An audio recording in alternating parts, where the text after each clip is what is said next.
Good afternoon and welcome, everybody. This would be the Jeff Cameron Show right here on 97.9 ESPN Radio. It is my pleasure to be here. Thanks for joining us. Good to have you on board. I'm Jeff. That's Tom. We're online, ESPNTallahassee.com. You can listen to us via the old-timey transistor radio, too. You can email the show if you like, jcs at 979ESPNradio.com. On Twitter, it's at JCameronShow. You can watch us on YouTube. And a good day to you guys over there on YouTube. Fun weekend. Big week coming up for Florida State. All right. A little basketball on Wednesday against Indiana. Noles taking on Florida in basketball this Saturday morning. Weird year, 2020. Thankfully being ushered to a close. Get the hell up out of here, 2020. But college football, Florida State football in particular this Saturday afternoon at 4 o'clock. And it's the big Florida State-Duke week that we've all been anticipating, I'd say. It's Saturday. So big, they flipped the location from North Carolina down to here. Mm-hmm. Now, the Dead Fish and his boys did not present well on Saturday. They look a little disheveled at the party. This is not what you do.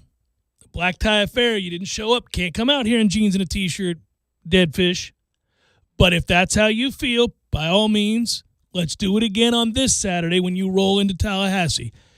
Stand down, sir. Stand down. Now is not the time to get your first ever, and for that matter, the university's first ever victory over Florida State on the gridiron. No, we do not need to add to the woes and the miseries that this year has wrought Florida State athletics and football in particular.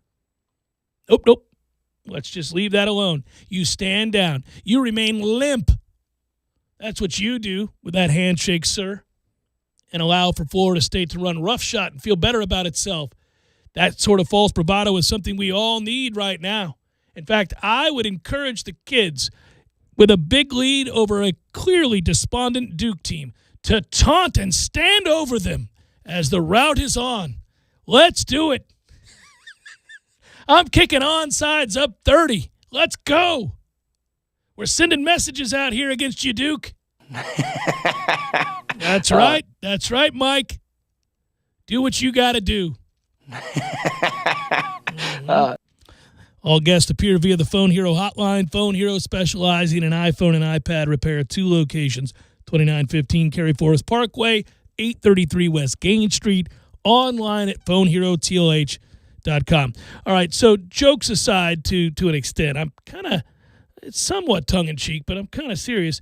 It's a get-right moment if Duke is going to go out there and do what they did against Miami, which is not show up and play hard at all.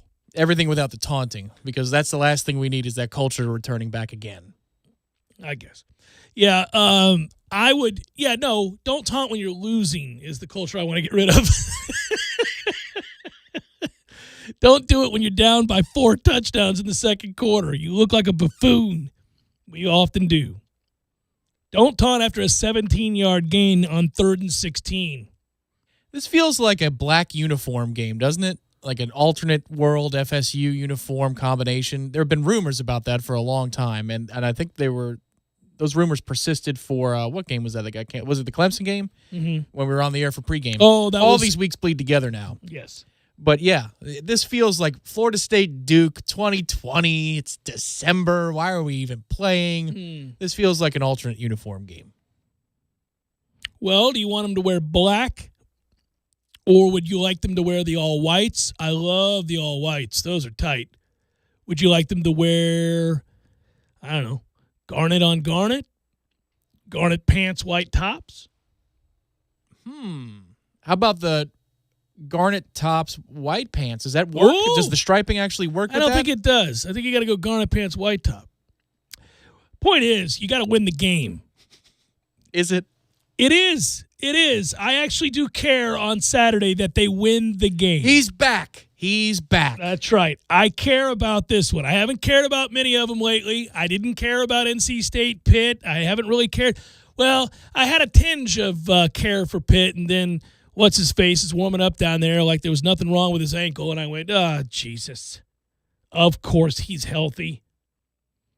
So then my hope went dashing out the building in the moment that I witnessed it. But, again, just because There's not much left that's sacred anymore around these parts on the gridiron. We've suffered any number of indignities that I can cope with, that we've all been forced to cope with.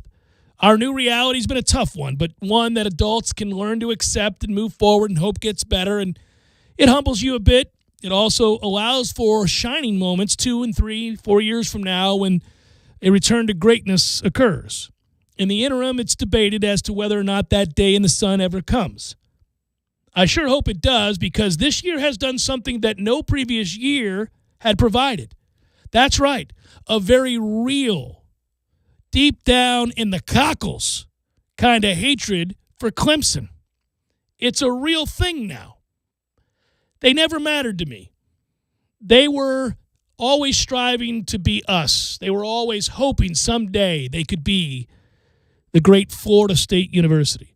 They always wanted, wished for, yearned for, but could not attain the sustained level of dominance that Florida State possessed. And so I thought, isn't that cute? And even in their moments when they thought this was the day, this was our time, this is our night, get loud, Clemson fans. They had to suffer humiliating defeat after humiliating defeat. Then their coach, who's a bit of a clown, would do something stupid again, and Clemson would Clemson. And so we had fun at their expense, and we laughed at Steve Spurrier sticking the needle in deep each and every time after the game. But then Clemson got good, and they stopped Clemsoning, and they figured it all out, and they began to win. And they were dedicated to winning, and that was admirable. Okay, they got it. They arrived. It finally happened. They got their dream to come true. The ACC needed another power. The ACC needed to possess at least 2 dominant football programs, if not 3 or 4, by trying to add Notre Dame, and maybe Miami would return to form at some point. And all of a sudden, you had the makings of the best conference in America. And for just a glimmer, it was, very, very briefly, it was. Like a weekend, yeah. An entire season, Tom. Let's not forget it. An entire season, it was. Well, by the time you realize it, it's December of that year. Yeah. So the point would be this. I never really held resentment. I just didn't consider them. And I thought, okay, well, good on you. Good on you. But then the kind of dumbassery that has occurred this year from them, their fans, and, of course, their head coach has led to real disdain. And it's this idea that, okay, you finally arrived. It took you long enough. We've been here for like a quarter of the time you guys have, and we still have more ACC championships. We still have more, all that stuff.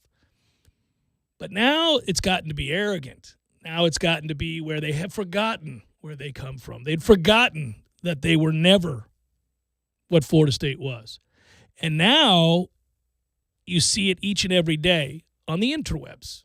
You hear it in his comments at the dais. Okay, so 2020 at least gave us that. A real rivalry in the making. It's not one now because we're not equipped to do anything about it. We're on the wrong end of ass-kicking after ass-kicking if the game gets played. We know that. There's no sense in denying that reality. It's just that now you're beginning to pay attention and say, all right, we got to right the ship because there's a game waiting to happen in 2023, 2024.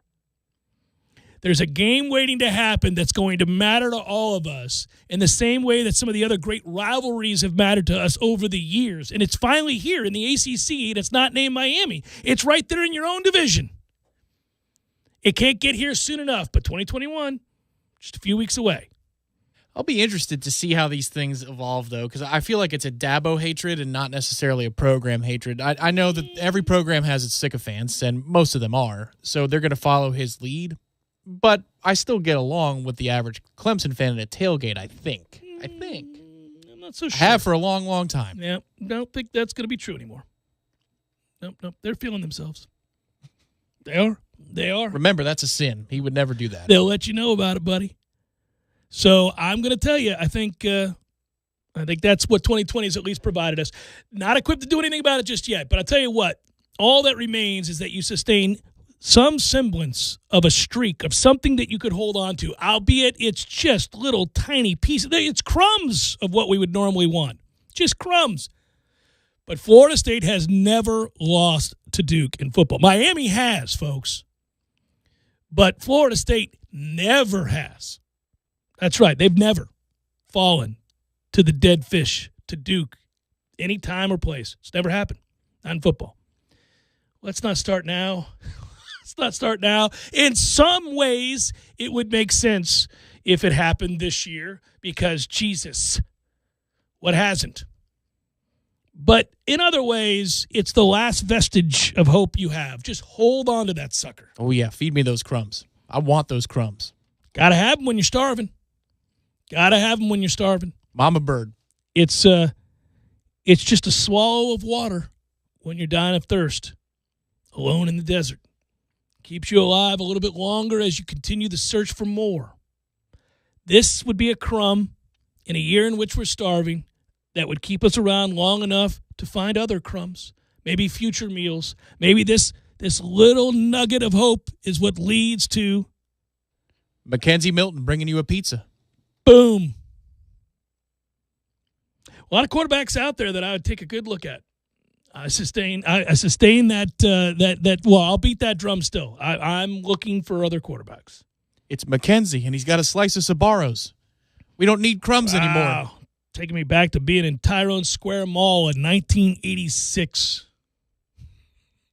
Or any mall in America Ever. in 1986.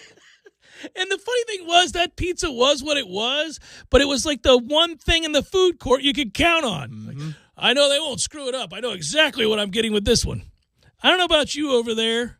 You don't seem reputable, but you, It's like the guy with the drink specials. Now, Westfield's food court has a great Chinese restaurant. Right. Clearwater Mall, not so much. Stick to the Sbarro's. Yeah, stick to the Sbarro's is right.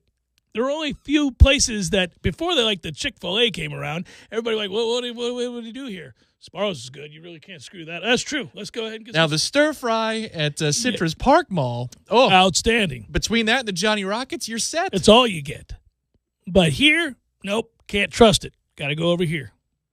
Sbarro's it is. Got to go back to Sbarro's. Because, damn it, man, it's hard to screw up pizza. Bad pizza's still pretty good. For me, I feel like that about cheese. Melted cheese in particular. It's pretty good no matter how you do it. I just like it. We've said it before. You put melted cheese on a piece of wood. You're like, not ideal, but this cheese is good. It's Jeff Cameron, Show 97.9 ESPN Radio.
Drama at the end of the 1 o'clock games, most notably with the Jets coughing up a sure victory, snatching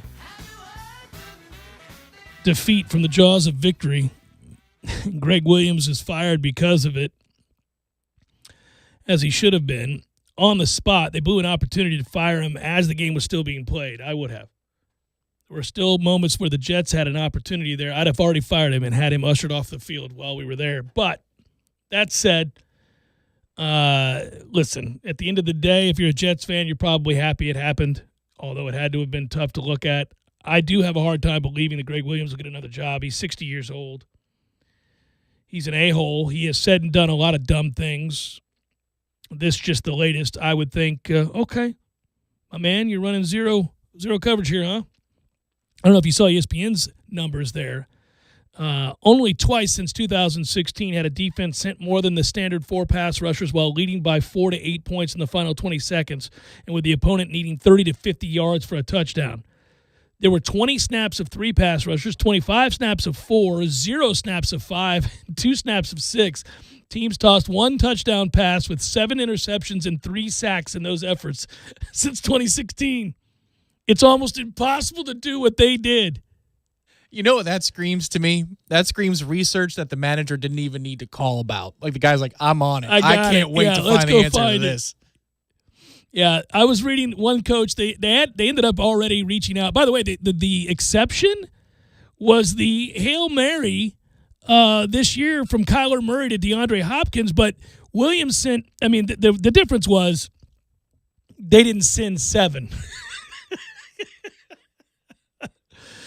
This was truly unique. 7 pass rushers, had an 8th assigned to being a spy, which is the most egregious aspect of the whole thing. It's not even the rush, which is terrible. What are you doing having a spy on Derek Carr? That is Austin Powers 5. I'll stay. Yeah. I also like to live dangerously. Quote, unquote, from a coach, that blank will get you asked to leave the building in a hurry.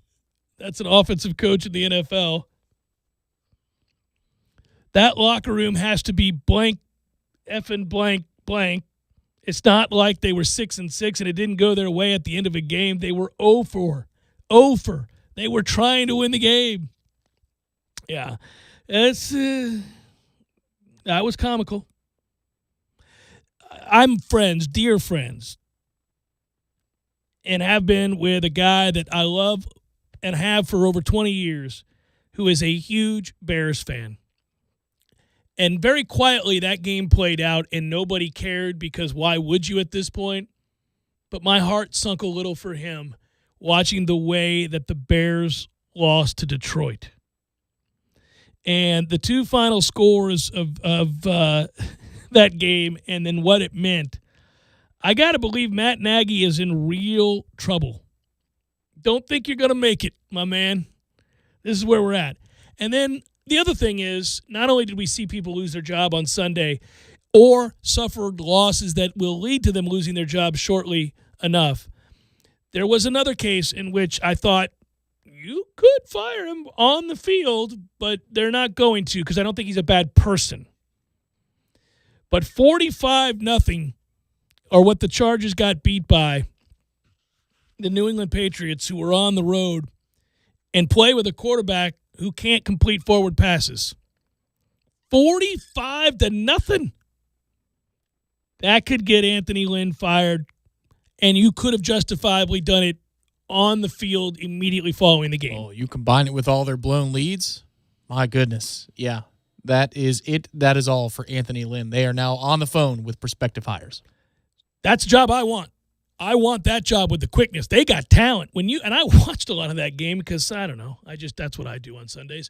But I was watching that game, and I'm reminded because, of course, I saw the Chargers play the Bucs this year down in Tampa, and the story all year long has just been how good Herbert's been.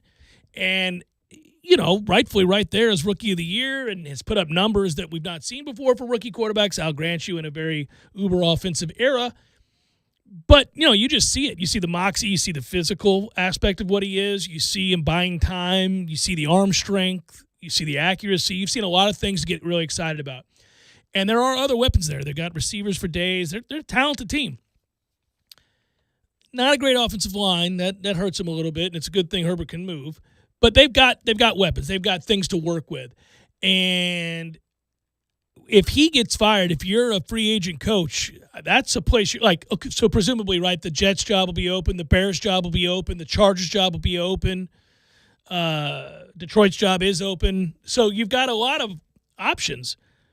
I got to tell you, I'm taking that Chargers job with the quickness.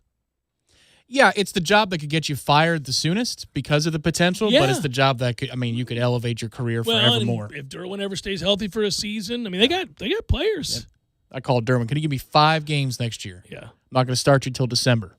So Nagy, and I was reading The Athletic, they noted this. Nagy's 5-0 all-time against the Lions. That's 5-1. And normally you can pretty much count on their defense to dominate. Well, that Detroit team just got done getting shut out by Carolina. Yeah, that was the dangerous thing early on. Even though the Chicago offense was pacing the way, if you saw the way that Adrian Peterson and others were running right down the throat of the Bears, you know that they weren't invested because they can stop at any time they feel like stopping the run. Well, okay, this is on the heels of the head coach calling out the defense after his offense has sucked to high heaven all season long. Years. So this would be the moment that he just cost himself the job because that would be a team that quit. You don't put up that defensive performance, and if you look at all of the metrics, that's the Bears' worst defensive performance of the season on the heels of you calling them out after your offense has been garbage all season. Put the two together, and you lost to Detroit. Speaking of the Lions, I don't know what the implications are of cutting Matt Stafford or trading him or whatever, but it feels like it's about time for him, finally, to go somewhere, to be somewhere else and have a second part to his career. Yeah, maybe make a run somewhere. I think they've given it enough time to see if it was going to work. Well, the oddity with Matthew Stafford is that you can find numbers to make the case for him every year. You can always do it. We always do that, right? We fall back. We look at the end of the year. He's the king of the quarterbacks that lead to the response amongst friends discussing yay or nay that quarterback versus this quarterback. Meaning you'll look up some numbers to try to prove your friend wrong, and you're looking top 3 at this, top 5 at this, top 2 at this. You're like, damn, Stafford's like top 5 in all of these meaningful categories. The counter is right there available to the friend arguing against as well, such as his record against teams with a winning record. And that's where you would cite a quarterback record because eventually the numbers mean something? Is that what you'd say? Well, I'd say that if you never, ever beat teams above 500, at some point the other things are a little hollow. Mm-hmm. That's all I'm saying. Because it means you're doing a lot of damage control in garbage time. Yeah, but listen, neither you or I have ever argued that he's got an incredible arm and he can make every throw on the field. It would be really fun for, let's say, Atlanta to go draft a young quarterback wherever they're costing themselves, even though they lost yesterday. These wins that they've accrued since Raheem took over they hurt a little bit. But let's say they go draft somebody who's not one of the top 2 guys. You go get Stafford, who's on the market. Matt Ryan goes out to San Francisco to play with Shanahan as they try to, while the window's still open to close the deal there. Mm-hmm. Or Matt Ryan goes to Indianapolis, one of those 2 places. Get Stafford down there to throw to Ridley and Julio Jones. And then tutor the next guy. It almost feels like Matt Ryan and Stafford are the same guy. Stafford's way more athletic and tougher. Well, I don't think Matt Ryan's not tough. But Stafford has a myriad of examples of running for touchdowns in key moments, sneaking over the line of scrimmage, playing through injuries. Like, he's known for playing through a lot of crap. He is. I just don't think that my criticism of Matt Ryan would ever center around not being tough enough. It's not doing enough with all of those elite players that he's been surrounded by, although he did have a season for the ages, and they blew a 28-3 lead in the Super Bowl. Yeah. And if they win that Super Bowl, we're having a different conversation. They started off hot offensively this year, and then a whole lot of nothing. Julio's damn hamstring is that of a child's. It's hurt every week. I know I've got him. It bothers me to no end. I never know. He's always questionable. Every week you're like, I can't not play him. Then you play him. Oh, Julio just left the field. Second play of the game. Here comes a 0. Followed by, I'm not going to play him this week. I've learned my lesson. Touchdown, Julio Jones. The incomparable 70. Yeah. Yep. Okay. 7 catches, $185, and 2 scores. Yeah, okay, that's what we're doing out here today. I'll start him next week. Looks like he's fully healthy. Uh-oh, bad sign. Julio Jones is limping off the field here. Son of a... At some point, why would you play him? It's like McCaffrey. McCaffrey is still trying to get back for Carolina. It's like, just hold out. Yeah, we got nothing. There's nothing going on here this year. We're going to need you for 275 touches next year anyway. So don't worry about it. We still see value in you. Worried about Florida State basketball this Wednesday, playing a team that's played 5 games, has a high-profile, talented player. Let's talk about it next. Jeff Cameron Show, 97.9 ESPN Radio.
That always warms the heart, gets you moving in the right direction. Damn it, I've got expectations for Florida State Duke Saturday, and now I'm worried they're not going to make the trip or something, or that the game won't be played for whatever reason. Maybe we don't have enough players. I don't know. I'm not trying to peg them, but I care about this one, Tom. I have expectations for this one, and now I'm a little nervous. I want to play this game. Let's go. Let's play football on Saturday, 4 o'clock. So eggshells when it's 9:15 on Tallahassee game day, worrying about an ACC release saying no mas. The release is coming. Yeah, man, I am. I'm a little worried about it. I'm just like I'm worried about Wednesday night's basketball game against Indiana. It's not me concerned about the threat that Indiana poses, which is not to say it's nothing, but rather this is a really weird set of circumstances to be playing a game. It feels like a pretty big game. It's the ACC Big Ten Challenge. We did not handle that game well a year ago. We were tired when we were sent up there. They had more rest, and they pasted us. And then by season's end, we all knew Florida State was an infinitely better team than Indiana. I'd like to go ahead and avenge that loss. It ultimately isn't something that's going to concern me long-term for what's going to happen with Florida State basketball, because I like the roster, and I think they're talented, and they'll be fine. I just know, and we'll talk about this some when Ira comes on in the 4 o'clock hour, I just know that we're used to being able to, and Ham likes to indulge this. He really does like to work with a lot of different lineups, play a lot of kids. He played everybody last game. He gets guys minutes. He puts them in unique situations to see how they'll respond. That has to do with not only the lineup, positions on the floor, but also the score and game situation. So he does a lot of that to figure out who's what. It's how he figured out very early on that Devin Vassell had some you-know-what in him. He put him in big situations, and he responded, and he went, oh, that's who you are. Yeah, I feel like he played him in the Purdue game in the ACC Big Ten 2 years ago, which we hosted. That was a great game. Yeah, it was. And he had him in big moments, the LSU game, and he had him in big moments throughout. And I just feel like, I don't know. He doesn't get that opportunity. We've played one game. They've played 5. The rust that will be apparent in this game is something to overcome, not saying you can't. But at the same time, he mentioned that he may shorten the bench. That's not ideal for developing the kind of growth that we see that leads to victories late in the season against really good teams when things that matter are on the line. Right, but you do have the UCF game upcoming, and then Gardner-Webb was rescheduled. Yep. That's 2 weeks from today is the Gardner-Webb game. So you have opportunities soon, but you're playing 2 experienced teams this week. Yeah, you're playing Indiana and UF, and those are wins that you'd like to garner as opposed to Gardner-Webb and, anybody else for that matter. It's an interesting if you look at the way the box score shook out last year, Indiana beat Florida State in the glass 35-25 in that game. They scored a bunch of points in the paint. They shot twice as many twos as they did threes, but they had a good number of those three-pointers, and they went to the line a bunch. And if you think about what FSU was doing at that point in the season, we were playing small. Malik Osborne was forced into a role closer to the rim. You wonder if that's going to be part of the rotation in this game. But Balsa only played 6 minutes. He was still quite green. He played 6 minutes, and he had 2 fouls in that game. So one would think that this is a real opportunity for Balsa to show year in and year out that he's come leaps and bounds in being able to shrink the rebounding margin and then also to defend in the paint. The problem is that's where Indiana goes to work. They draw a ton of fouls in there, and that's where they shoot most of their shots. So you've got a real clash of styles in the half court, and you've got a conundrum for Ham as to how he's going to play that rotation. Do you play small with Malik being your tallest defender, or do you play a little bit bigger where you have a true 4 and a true 5, and Balsa is going to be your rim protector? It's an interesting choice. Yeah, it's an interesting choice, and we'll watch closely to see the one he selects, but also, as we were talking about before, the tempo's drastically different here. Indiana plays real slow, and we want to get up and down the floor. To varying degrees every year, that changes. Now, we still play a fun style, and he trusts his athletes to get out and transition and make plays above the rim, get to the basket. Years ago, it started where we were able to play fast without turning the ball over. For a while, we tried to play fast, and we turned it over, and he had to resort to something else, and we played a much more half-court-oriented basketball that wasn't as thrilling to watch. And this is a group of guys that you would think you'd like to get out and go with. But what's important to remember, too, is that the other team can be Jekyll and Hyde, and Indiana certainly has been. Texas held them to 44 points. Yeah.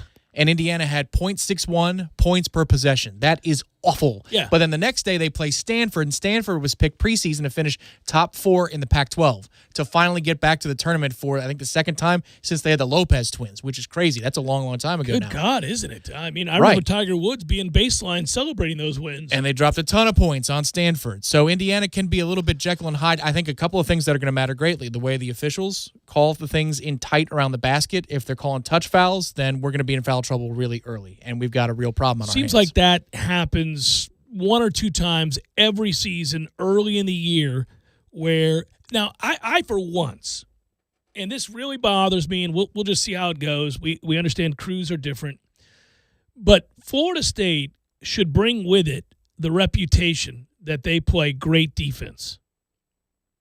And first of all, because they have, and they've done it over a sustained period of time. And then if you look at the caliber of players playing said defense and their length and the problems they cause, why does that matter to me? Well, because officials a lot of times will reward those teams who play a certain way if they've proven over time that they're technically proficient in doing so without committing fouls. Yeah, playing Wisconsin is going to lead to more non-called contact moments. Right. Yeah. They get the benefit of the doubt. Think about those Duke teams that for years would get up on you, slap the floor, play intense defense and all that. You know, you roll your eyes at that stuff, but they had with them a reputation. They arrived in town with that reputation, and anything 50-50 went their way because they had proven over time that they could play at a heightened intensity without committing fouls, that they were technically sound, that their footwork was good, the principle of verticality, all that stuff. Anything you would, if their hands were up, they may have been leaning a little bit, maybe not. They got the benefit of the doubt, right? Mm-hmm. For whatever reason, early in seasons, whether that's against Pitt every year or whomever you want to point to, we have a game or two where the officials seem to have forgotten that we made our bones on playing a kick-ass brand of defense and that you ought to give us the benefit of the doubt with the players we've brought in and the staff that have been teaching this for some time, but we never do. And I don't want to be that guy that thinks everybody's out to get him because I don't. But damn it, man, have we done this enough for a long enough period of time that if it's close, we're going to let that go? Well, yeah, the reputation should be that we contest every shot. And, for Hibbert, remember the Miami Heat Indiana Pacers series years and years ago? This is when Miami had not yet won with Wade and LeBron. Well, Hibbert always got the benefit of the straight up.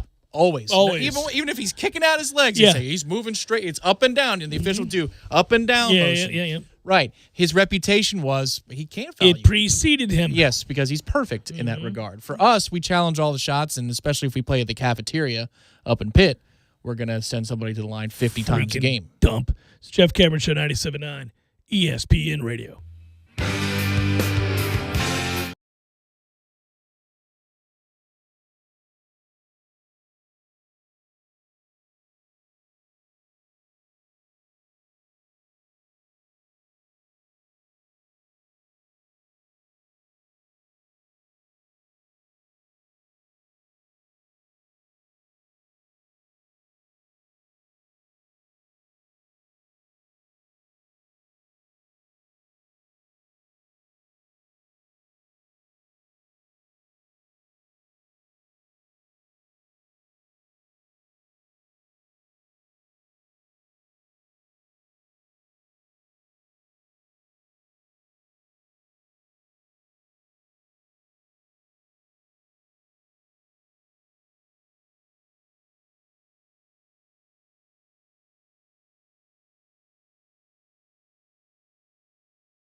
the Cosmo in Las Vegas. You guys probably have too.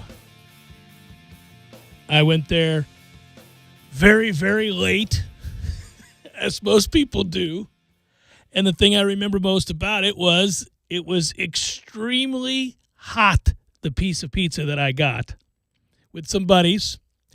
I also got the wrong pizza because I grabbed somebody else's.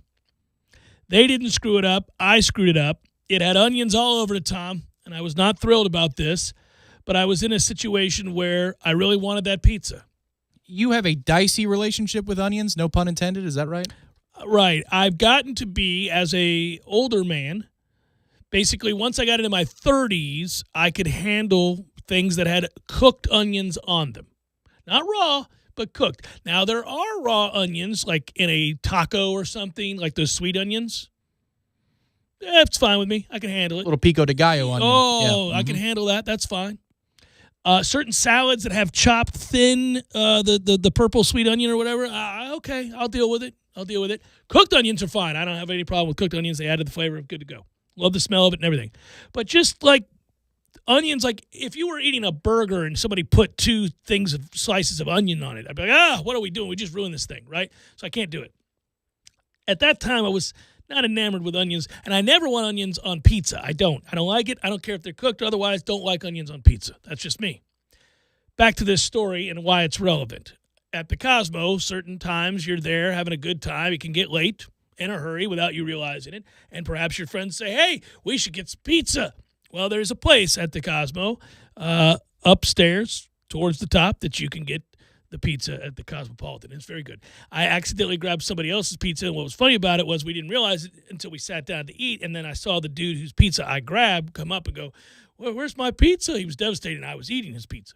But these things happen. They cooked him another one. Especially that time of night, I imagine. It can happen. It can all happen. the time. All right. So levels of frustration centered around the need to get pizza late at the Cosmo are not reduced solely to yours truly and his friends during a bachelor party.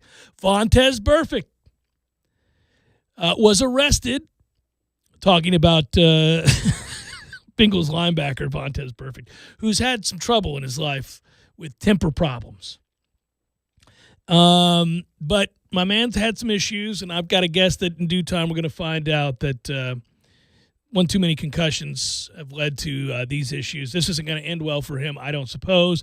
He was arrested for attacking a security guard at the Cosmopolitan over the weekend. The former Cincinnati Bengals star, who later played for the Raiders, was taken into custody for battery. Multiple sources noting that Burfict decided to beat up a security guard when they could not find the Speakeasy Pizza joint. So he grew frustrated, and rather than continuing to search, unable to locate the pizza place that he desperately needed, he decided to beat the hell out of a security guard. It was the security guard's fault, huh? So it's a speakeasy. You just got to get on the elevator and go to a certain... Yeah, you got to know where it is, but it's not like they don't tell you. You can find it.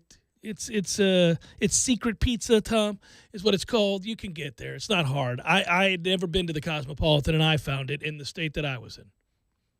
So there you go. There was a lot of scotch that night. It was a big scotch party. We had a lot of very tasty scotches, and anyhow. That seems like an interesting combo, the scotch before the pizza. Oh, Did you even taste the pizza after all the peat of the scotch? Oh, yes. Well, enough time was removed. We had a really classy dinner at a very nice restaurant. The guy I'm talking about, his father has a little bit of money, and he did some things, and so he was going all in for his son, and I was just along for the ride. I was happy to be invited. So we drank the best scotches, we ate the best food, I didn't have to pay for anything, so it was like, okay, this is heaven on earth. But we did all of that in a private back room. Yeah, so it was awesome. Hey now. Yeah. No. It's just a big group of guys and the father, and he's giving everybody scotch that I wouldn't otherwise be able to afford. And we had this great meal, and then from there, we went out and gambled for hours. So it was hours later, Tom, that we were then like, So you'd been breathing in the cigarette smoke of all the casinos. No, nobody was smoking where I was. Nobody was smoking at the. No smoking at the Cosmo? No smoking. The Cosmo's new. There's none of that nonsense. It's like you can go sit some. Well, there are places I'm sure you can, but where I was, no problems. And did it up, and then later on, somebody said, "Hey, we should get some pizza." A phrase uttered by many a man and woman in certain circumstances for many a year, right? Hey, we should get some pizza. I also know somebody who, if you're with them at that time, they'll go on a spending spree at the pizza place, and it's a great moment. Was it pizza that I got in Charlotte? That's correct. You were Rodney Dangerfield in the pro shop. I'll take 2 of those, 3 of those, 1 of those, 6 of those. But I got you pizza, too. Oh, yeah. Well, we had a blast. Some of those were for me. Yeah. I was also ordering drinks. That's correct. They had. And the lady or the dude was like laughing, wasn't he? Because I was like, I'll take 2 of those. Both. Yeah, they both were. They were like, all right. All right. Okay, sir. Enjoying himself a Monday night. You have yourself a good. Here's to feeling good all the time.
Hour number 2, Jeff Cameron Show, 97.9 ESPN Radio. It is great to be with you. Hope you're doing well. Look alive out there on a Monday, everybody.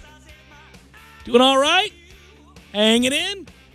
Got all that Christmas stuff done? Got your tree up? Got your lights up? Figured it all out? You can email the show if you like. It's jcs at 979espnradio.com. On Twitter, it's at jcameron show. And a good day to you, sirs. On YouTube. Women, too, I suppose. If they're watching on YouTube, I don't know how many are. We appreciate everybody. All guests appear via the Phone Hero hotline. Phone Hero specializing in iPhone and iPad repair. 2 locations, 2915 Cary Forest Parkway, as well as 833 West Gain Street. Online at phoneherotlh.com. We're wont to do this on Mondays. It's always my pleasure to welcome in my man, Ira Schoffel, warchant.com, the website. He joins us now. Hello, Ira. How are you, brother? I'm good, Jeff. How you doing, man? I'm doing great. It's game week, baby. Little FSU Duke action. Here we go. And it's kind of chilly, so that's got to get you even doubly excited. Oh, it gets me geared up, man. We're playing December football, not for the normal reasons, but we're playing December football. We've got the matchup against Duke, and if anybody's watched Duke lately, this looks like an eminently winnable game. Here we go. Let's notch a W late in the season, gain a little momentum. Who knows? Also, I'm seeing on warchant.com where we got a defensive commitment from Miami Northwestern, young man by the name of Patrick Payton.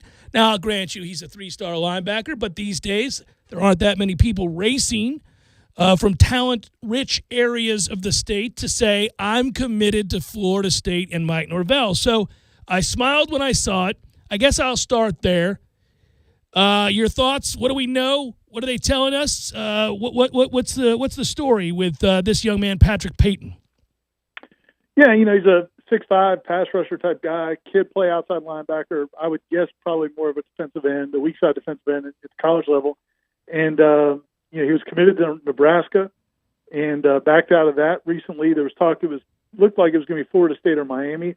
Florida State's been pushing harder, and they got the commitment.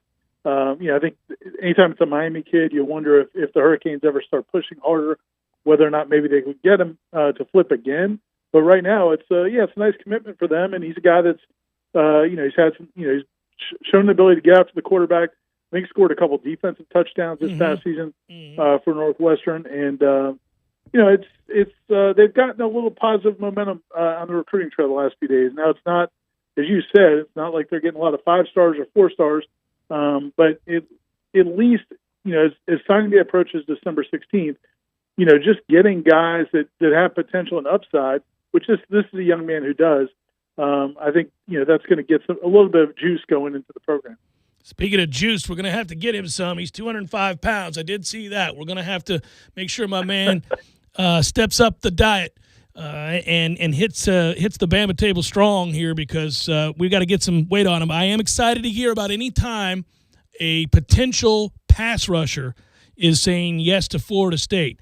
Lord knows we have lacked the ability to pass rush for some time, so I'm rooting for it. I'm also excited that in addition to the fact that this is the big FSU Duke week we've been waiting on, it's also time to play some basketball. So I'm pumped up about that. Leonard Hamilton addressing the press today, and it's a bit of a weird start to the college basketball season. I know you've noticed it all as well as I have, that I think we're going to get irregular results, like power programs and programs we suspect should win games by a lot against outmatched foes are either losing or narrowly getting by. We're seeing these weird results. Obviously, Kentucky looks like they've never played basketball right about now. So I don't know. What do you expect on Wednesday from Florida State basketball? That's a good question. We did talk to Leonard Hamilton this morning, and he's, they're in a weird spot, just like a lot of teams, because, and they're probably in a tougher spot maybe than some others because they haven't really played. They've only played the one game. They did not play in any of those early season tournaments, which they were invited to one they could have played in, but they chose not to. And and then they had their Gardner-Webb game postponed and moved back, so they've only played one game. Indiana, who they're playing on Wednesday, that'll be their 5th game. So from that standpoint, not good. I think Leonard feels like he's at a bit of a disadvantage in the sense that he hasn't got to see much of these young players and really the whole team play together. But at the same time, he still likes the team a whole lot, and he still is excited about the potential.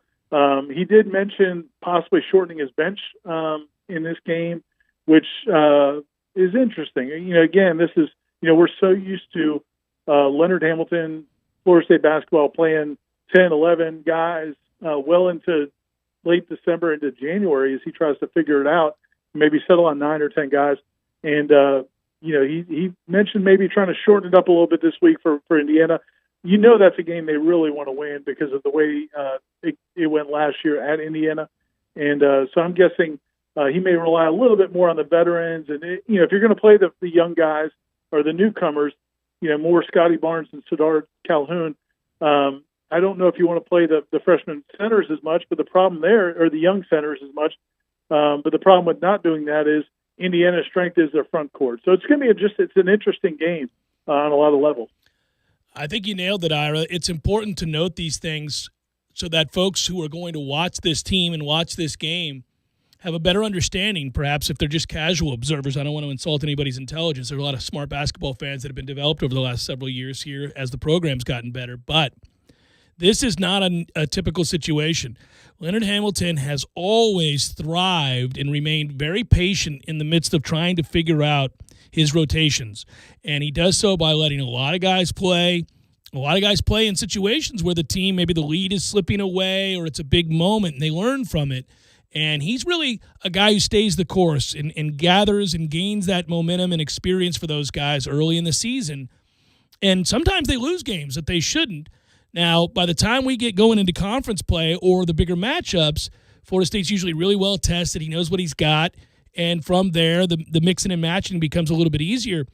I suspect Florida State's going to look like a strange team this year where we just don't know what we're going to get for maybe the first 6-7 games.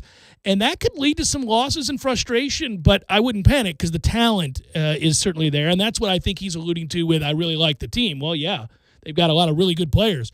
I don't suspect, just a hunch, that they're going to play all that well on Wednesday. Do you share that?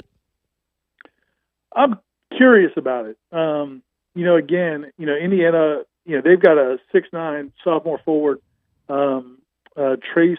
I can't remember his last name, but anyway, he's the kid who dropped 31 the other day. Yeah, yeah, he had 31 the other night.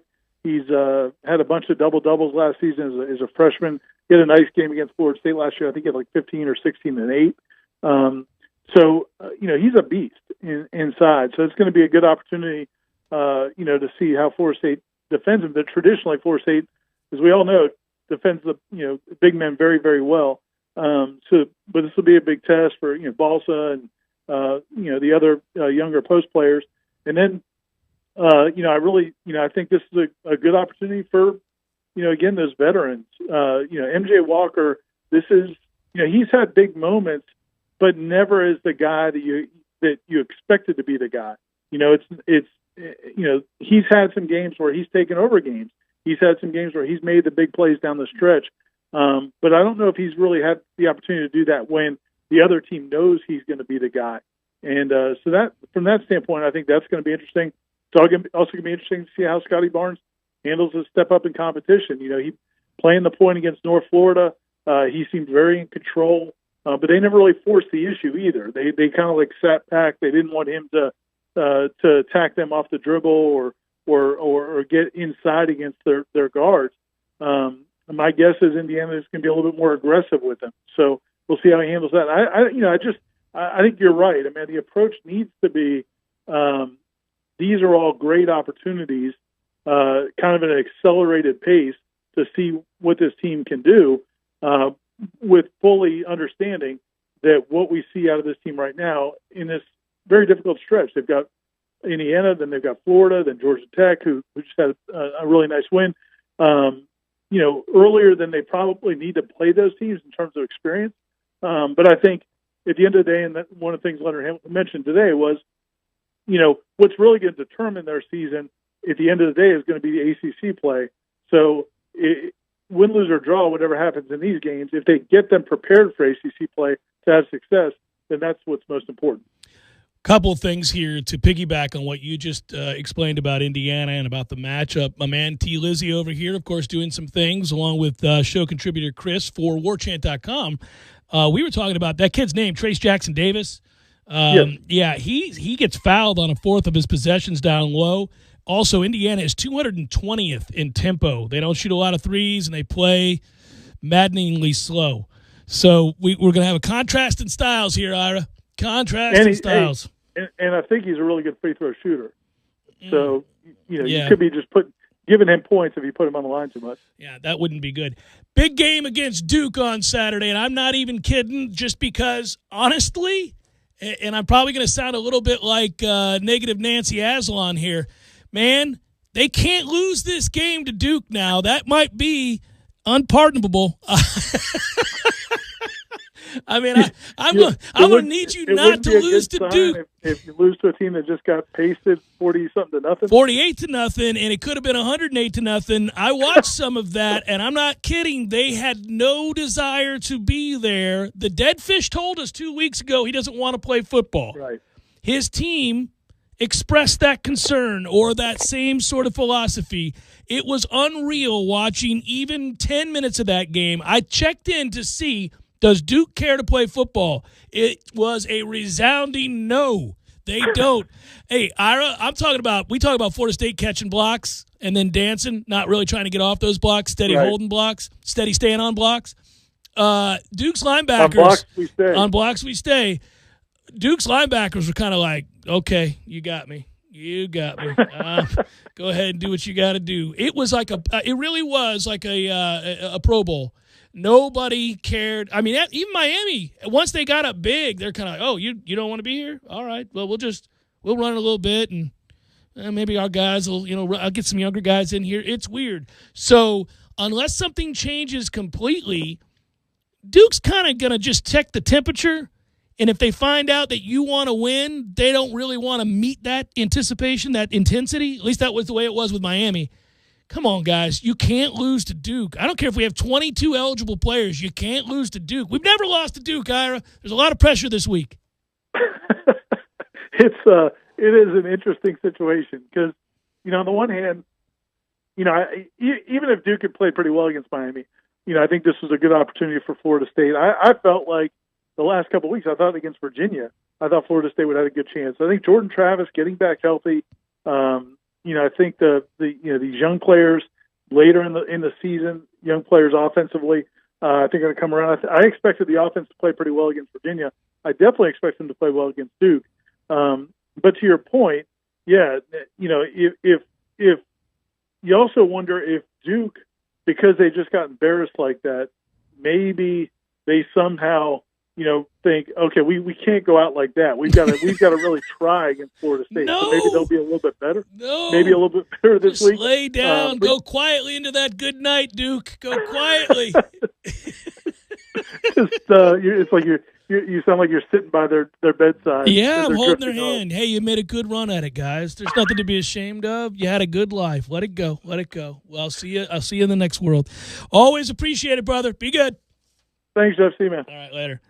Yeah, man. I hope that 48-0 pasting by Miami over Duke didn't light a fire in the dead fish. Okay, that's it. I'm sorry, guys. I was down before, but I'm not down any longer. That team we play Saturday in Tallahassee can't play a lick. Let's go. When I get sad, I watch Peyton and Eli Manning film, and I was real sad. So after watching Peyton and Eli Manning film, I've decided we're going to try this week, guys. I have been infused by the spirit of great quarterback play. Did you know I coached Peyton and Eli Manning? Did you know that? I did.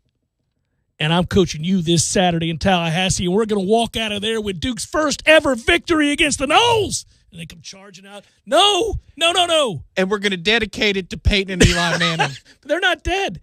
They've had a good life. They've both won Super Bowls, Coach. It's okay. We don't need to give them anything. This isn't win one for the Gipper. I thought them coming to train with me would do me better in the recruiting world.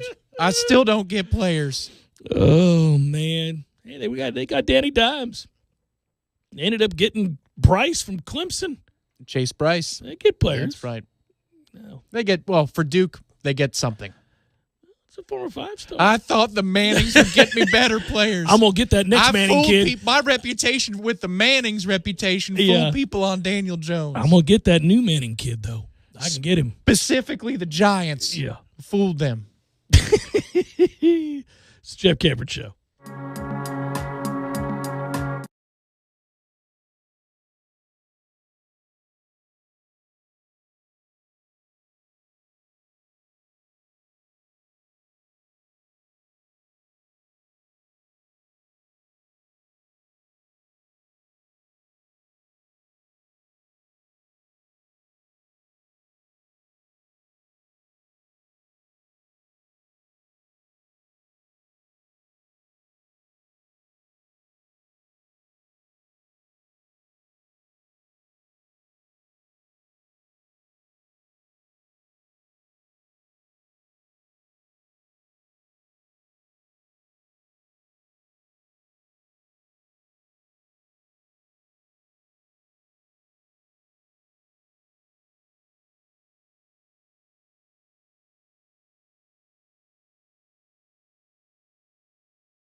up. First, well, here's a little love for my man Chris. Chris White, you can find him on Twitter, owner of Maverick Creative Media and Maverick Helmets. He made for the Jeff Cameron show, customized helmet, brought it by last week. Here, I'm going to step away from the mic for a second. For those that are watching on YouTube, there you go. It's Riveting Radio, I know, guys, that aren't. But, well, Jeff Cameron show. If you look at the front there, JCS on the back, ESPN Tallahassee. It's got the real spear. It's a bona fide helmet. It is unreal. Just absolutely beautiful. Florida State helmet for the studio. Jeff Cameron show logo on it. And I wanted to say thank you. And if you guys are interested in what he does, you can check him out at Chris W0417. I follow him. I just recently followed him. If you want to go look at my follows, you can see that. All right. So back over there you Lightning go. won the Stanley Cup while he's away. Oh, he's back. There he is. Yeah. So there's that. So I want to give love where love was due. Thanks to Chris, and it was lovely meeting him and his wife. They listened to the show, and he made that. I did not ask him to. He just did it, and I really appreciate it. That was awfully nice of him. And now when we are someday able to reconvene, when we can all get together and have a watch party or a listener event of some kind, we can bring this with us, Tom, along with some of the other things we have that we've collected over the time. Maybe my Brad Johnson autographed Super Bowl champions book or whatever it might be, right? You make the helmet. The helmet don't make you. Thank you, Jimbo. You make the helmet. So there we go. We have that, and we'll bring that along with us, and we'll all celebrate a return to normalcy at some point. So that's good. But then that brings me to my next thing here. This is the time of year where you guys begin to ask the question, when are we getting together to go bowling? Dude, right, we do. We raise money for our friends at the Guardian Ad Litem and the profound work that they do, helping kids who wouldn't otherwise maybe even have a Christmas. They would not receive gifts. Kids that have had a rougher go than you and me. And I have remained really unwaveringly proud and excited by what you guys have helped us do over the years. It is remarkable. I'm always left speechless. It's emotional. And the kids have benefited, more importantly. That's been the main thing, is that we've just been sort of a conduit for you guys to do what's in your hearts, which is to help out. And you have. Overwhelmingly so. Unfortunately, due to COVID-19, we can't have the bowling tournament this year that we would otherwise have. Next year, we'll do it. And frankly, once we've all been immunized, we'll do it sooner than next year. We can do it maybe in June or July. We'll see, okay? But for now, we can't in good conscience ask everybody to gather collectively at a bowling alley to do this, and also legally we can't do that either. So we're not going to. We cannot do that. But we wanted to find a way to help out the kids of the Guardian Ad Litem, because I know you guys would help and want to help. And so we had a couple of different ideas. It feels like one of those is not going to go through as planned. So what we're going to do instead is announce today one thing, and then keep listening this week, because I think tomorrow and or Wednesday we're going to give you other opportunities and ways to help out. It could be something as simple as a GoFundMe page for the folks at the Guardian Ad Litem. Could be as simple as this, which is what I'm going to offer up right now. Those of you who want to provide, they are in desperate need of gift cards.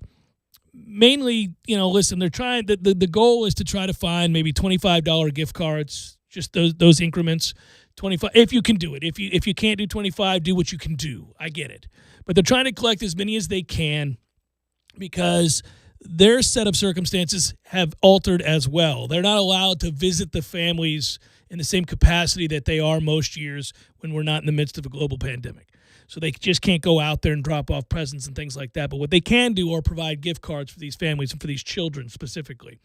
And so what we're going to ask you to do, if you'd like, our office doors it's been required that they've pretty much remained closed here. We're basically, Tom and I have been able to operate with a skeleton staff to do this show every day. But safety is our first and foremost stipulation from management on down. So we can't have people coming in and out of the office is what I'm getting at. But we can still accept gift cards. So if you'd like to place them in an envelope, there is a way to slide them under the door. I assure you, if you trust me, I hope that you do. We've done this every year for over a decade now, more than that even.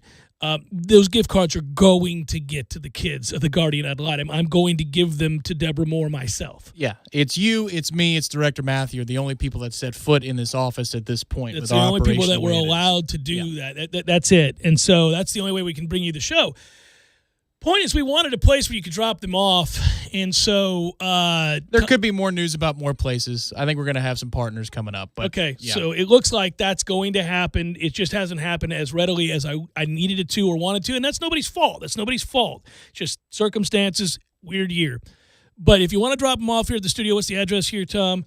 2236 Capitol Circle Northeast. That's Tallahassee 32308.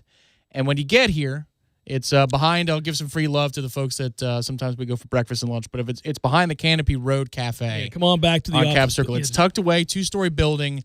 Once you hit the parking lot and you see the 2-story building, there's an ESPN sign in the door. 105 ESPN sign in the window. You'll see it, and we will happily. And people have done this for years. We actually have a handful, maybe a little bit more, of folks who always show up at the office anyway. Yeah, they're here anyway every year, and they drop off gift cards or gifts. And this year we just asked to do gift cards. Gift cards, really all we can do. That's all that they can do. So, they're not allowed to really take gifts out there. So if you put it in an envelope, I assure you, there's enough room under the door to slide it. I mean, people do that. They've done it in years past.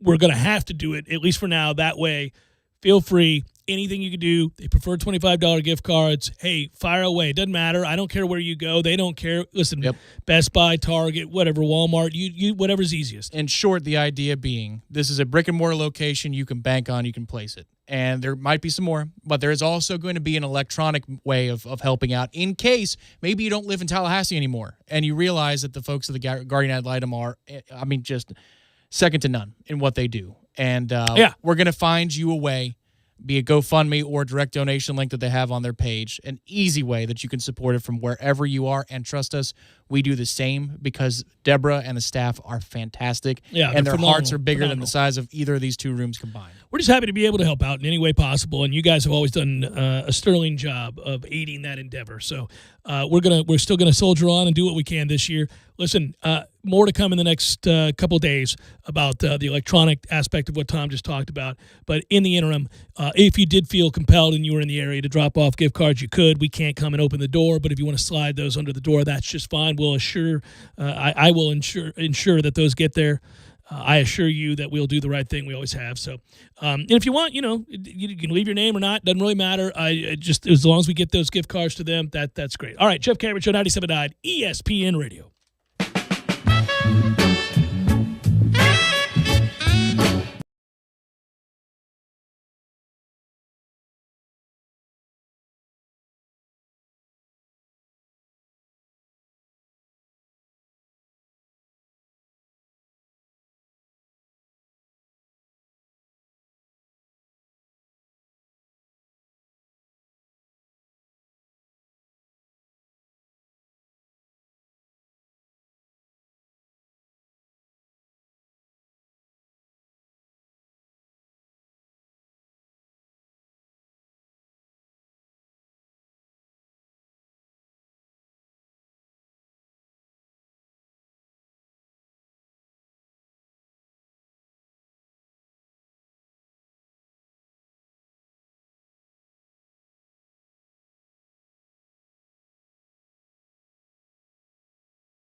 show, I would note that it's amazing. You want to talk about the consistency over the years with which Bill Belichick operates and the things they won't do, meaning New England teams as coached by Bill Belichick, and that is lose to rookie quarterbacks as well as beat themselves, right? Those two things, pretty much you're going to have to take it. Look at what New England's doing this year. That win was wholly predictable, and you knew that, A, he would dial something up that would leave a rookie quarterback, even one as talented as Justin Herbert, to be massively confused, and he was. And B, that, my man brings in Cam Newton, and it's pretty early on. I'm not sure that my man can throw the ball. At least not like he once did in an MVP season. He's nothing close to that anymore. I actually think when you go back and look at those first couple of games with Cam this year, he threw the ball okay, not great.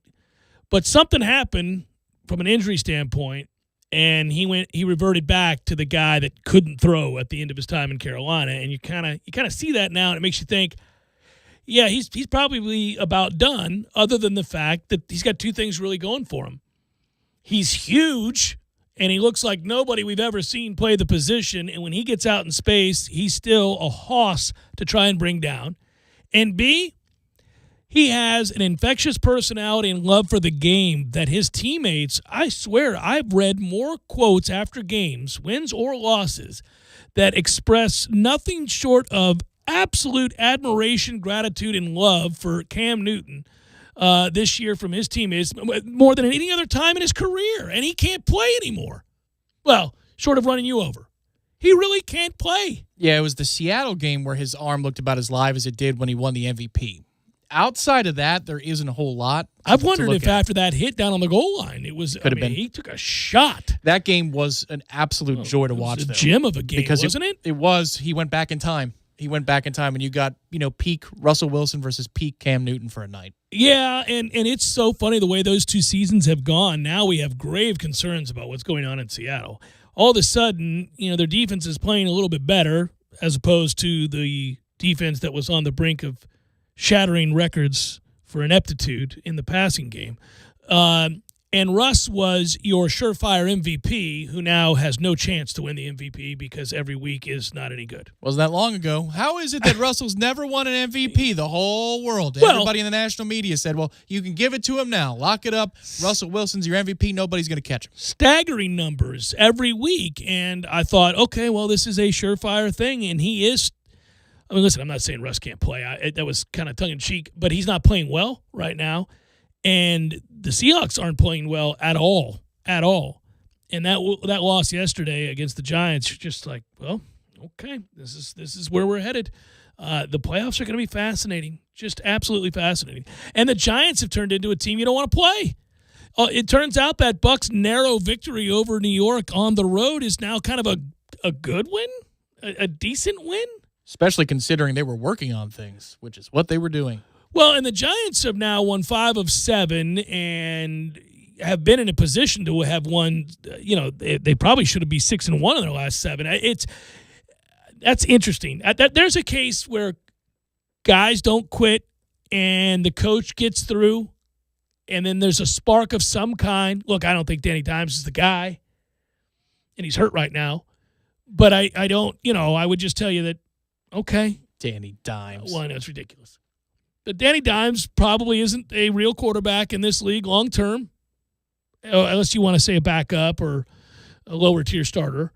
But you go draft you one, but now they're kind of out of the running to getting a good quarterback because with all these wins.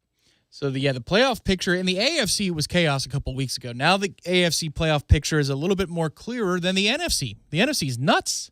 If you want to go from wild card 1 position, which is where the Seahawks are, 8-4, they seem a lot more gettable, don't they? And given how deep that division is, you could project a couple more losses on that schedule at minimum.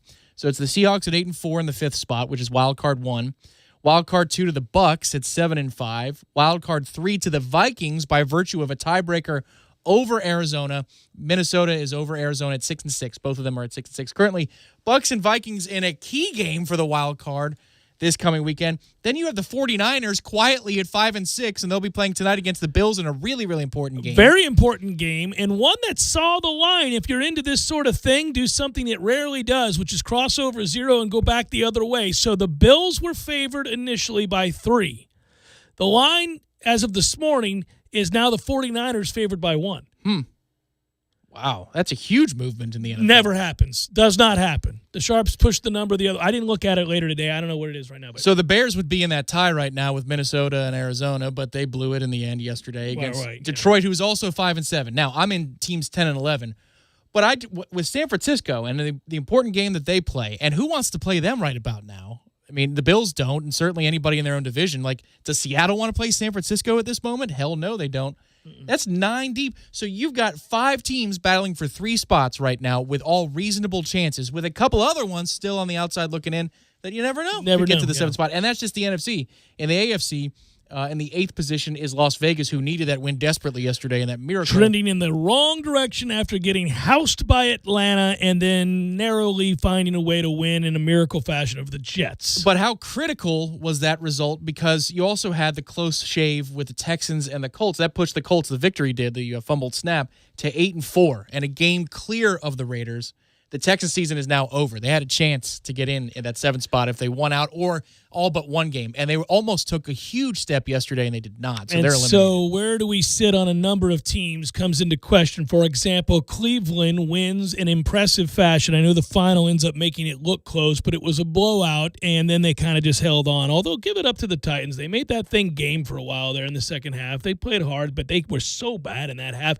And it was predictable. If you read a lot about the matchup, many astute observers pointed out, I know Cleveland hasn't really beaten anybody that's any good, and the Titans are pretty good, but the Titans' defense has been shaky, and they're the worst team in the league against play action, and Cleveland can run, and Baker Mayfield's actually not bad off of play action, so if Cleveland begins with running the football, look out. Well, look out is right, because that first half was a clinic. Well, now Cleveland feels pretty affixed in the playoffs, going to 9-3, and now they're in the 5 spot wild card one. They're not going to catch the Steelers, but that feels pretty secure at 5-3, especially with the performance yesterday.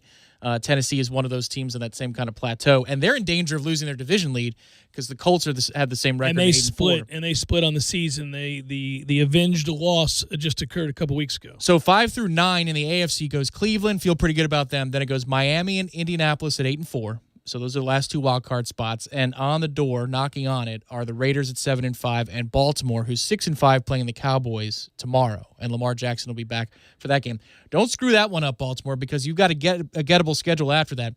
They do play the Browns this upcoming Monday night. So a week from now, it's Ravens-Browns Monday Night Football. That's a really important game for both teams. But then the Ravens have the Jags, the Giants, and the Bengals. So they can sneak back into that playoff hunt. All right, flash forward here. I'm reading from Sando's piece today in The Athletic. The NFC East is worse this season than the NFC West was back in 2010. The division has a 6-21-1 record outside the NFC East this season. Only the 2008 NFC West, 7-25 through Week 13, had a lower winning percentage to this point in a season since divisional realignment in 2002. That's second worst out of 152 divisional seasons. It'll become the worst if Washington and Dallas lose as big underdogs today. One today, and then the Dallas plays tomorrow. Is that right? Dallas plays tomorrow. Yeah. The Eagles and Cowboys will have a hard time exceeding 5 victories for the season. Washington's 4-7 with victories over Philadelphia, Dallas twice, and Cincinnati so far. They face Pittsburgh in about 15 minutes. I'm going to go on a limb and say I don't think they win. San Francisco and Seattle next before closing games against Carolina and Philadelphia. The Giants could get to 6-10 by winning one more game against either Arizona, who's 6-6 and fading fast, Cleveland, who's 9-3, unlikely, Baltimore, who's 6-5 and playing well. I'd give them a chance in that game. And certainly they'll get a win in all likelihood against Dallas, who's 3-8. Okay, so why do I bring that up? Well, in that Sando piece, they're pointing to what 6-10 means typically in terms of the draft and where you fall.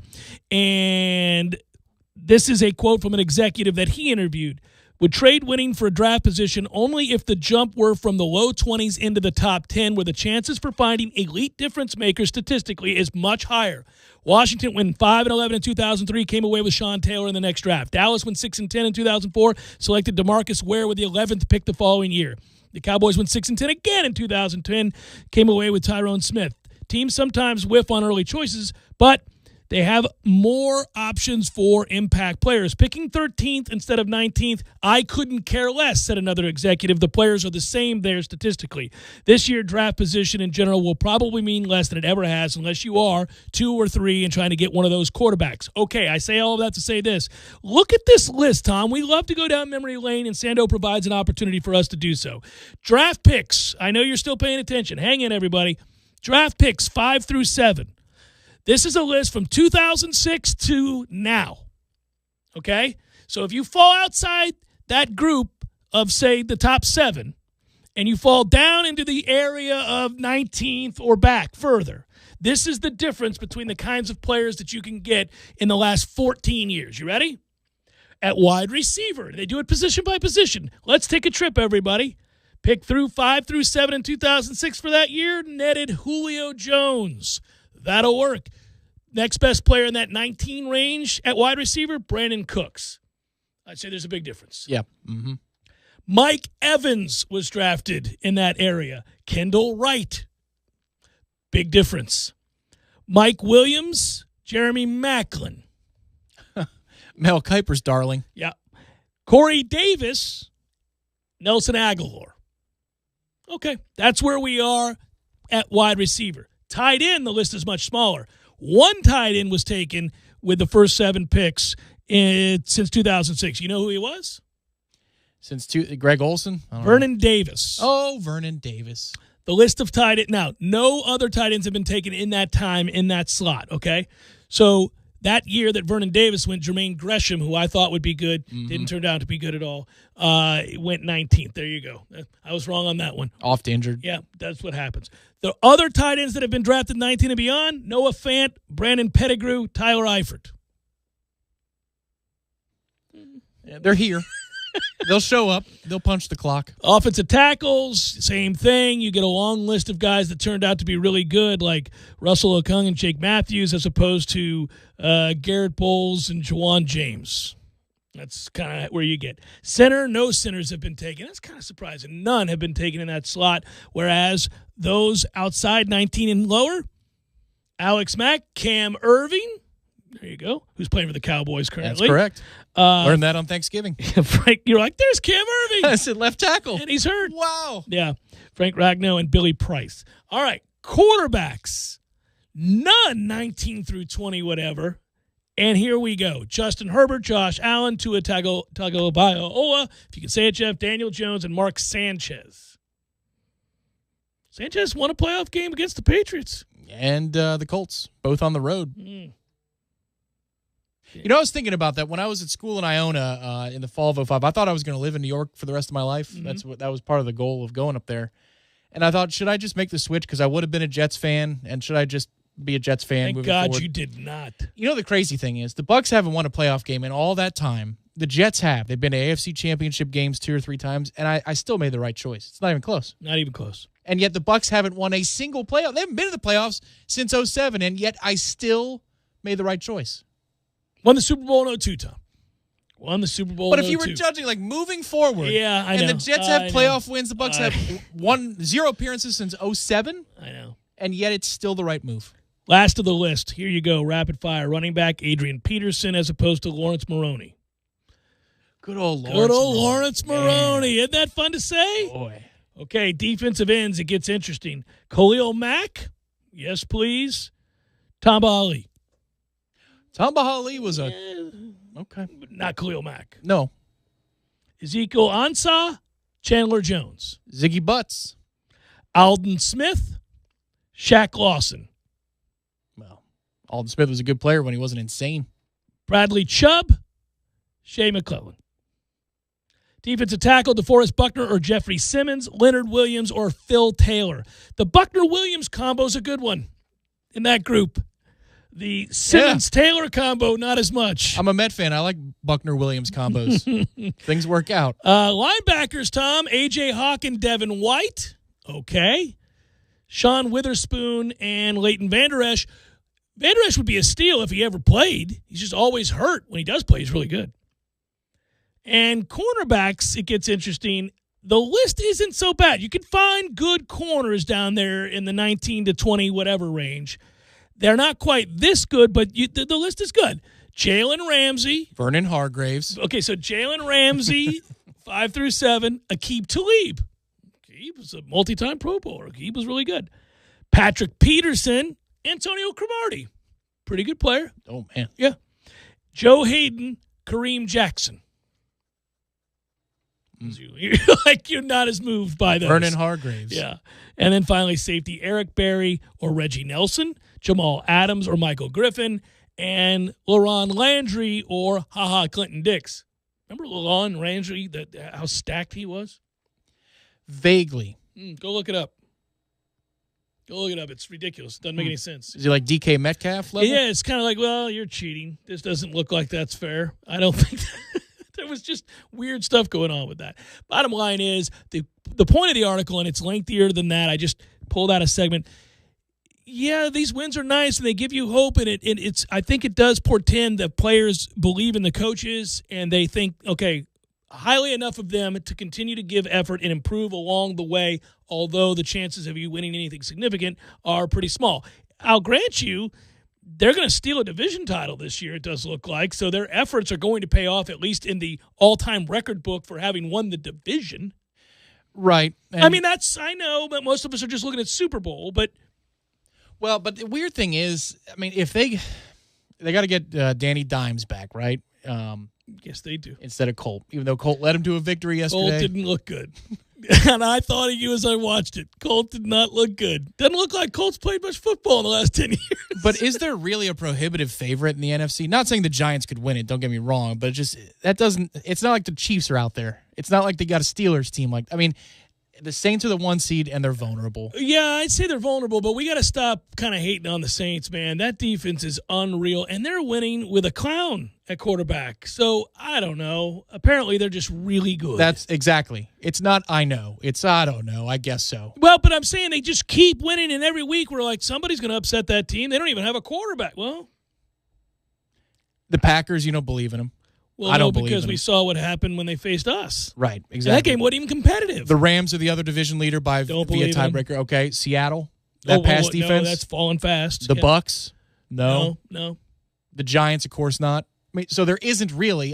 The Saints are the Saints are like a default favorite. favorite. They're not really like a favorite. Like they go take it, like Kansas City or Pittsburgh. Yeah, your point is made there that somebody who you wouldn't suspect has a chance to shock everybody and go deep into the playoffs. Let's remember the last sub-500 team that ended up winning that game. That would be Seattle beating New Orleans in the playoffs, and we were sitting there thinking, and that's the famous run accentuated with a dive into the end zone and a certain gesture. It was an awesome moment.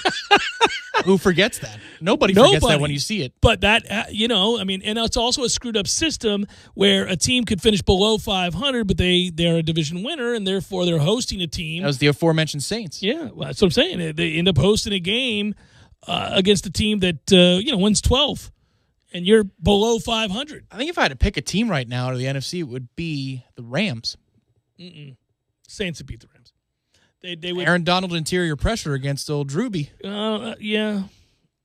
I still like. To me, I'd still pick the Saints really against anybody because it's a rematch of the PI game. They'll make Goff frustrated. You got to look at that Saints. It's defense. The same offense. Little crossers. Here you go. 6 yards. That Saints defense is for real though. They're really really good. I don't know, man. I think I'm taking the Saints. Although I admit I could be taking us. That's the part that's hard about this. We're 0-2 against that team, and yet you feel like the best of the Bucks could be the best there is. They got to get there, and that's what these weeks are about. They haven't been there. Right now you wouldn't, but in 2 weeks you may change your tune. Final hour, forthcoming. Stay with.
of the Jeff Cameron Show, at least for today. Hope it's a good one for you. You hop into your car, you have a good day at work, you're rolling on, you're like, man, let me turn on Cameron.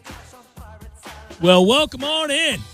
It's FSU Duke Hate Week. Here we go. Noles, Blue Devils, Dead Fish coming to town. Tallahassee Game Day on War Chant TV and right here on these airwaves, broadcasting 9 a.m. to 11 a.m. You hop up early, you get your coffee on, maybe a few eggs, whatever it is you like with your eggs. I don't know what that is. Maybe it's a biscuit. You like a biscuit, do you? Maybe you like cheese grits. I like cheese grits. Maybe a few eggs. I don't know. Whatever floats your boat. Saturday morning, 9 a.m., you tune in while you digest your breakfast and listen to myself and Tom Lang, or watch on War Chant TV on YouTube. You can do that 9 a.m. to 11 a.m. It's going to be a multiple game day. We're talking about two kinds of games that day. FSU basketball against the Gators at 11, right after we finish Tallahassee Game Day. And then, of course, the football game, 4 o'clock on the very popular ACC network against Duke. There you go. Ratings should be huge for that one. Also, biscuits are overrated. The best biscuit is really good, but the average biscuit is crap. You and I have never agreed more. And that's saying something, because we've agreed a lot about a lot of things. We've also had our vehement disagreements. But this is something out of nowhere I did not suspect on a Monday. You were going to give me a valid opinion about biscuits. I'm with you. Great biscuits are truly great. But reaching that threshold is a difficult one. So you just never really know. That is the other problem, Tom, with biscuits. Places that are legendary for their biscuits, bragged about often for having great biscuits, have routinely let me down. I've gone and thought, all right, I'm not that big on biscuits anyhow because I can't trust it. But I've been told these biscuits are a special kind of biscuit. Could be a mom and pop shop, little diner in the middle of nowhere. Could be a nice fancy restaurant. I don't know.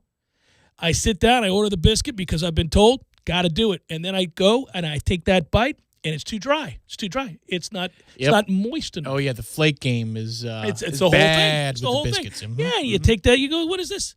I was told to get this. Then you got to shape it up with some sort of gravy. I'm not a big gravy guy, so then all of a sudden we've ruined our whole thing. What have we done here? But when you get a good one, I go, oh well, that is a special biscuit indeed. The best biscuit I ever had as a kid is downtown Clearwater, now firmly in Scientology territory. Hell.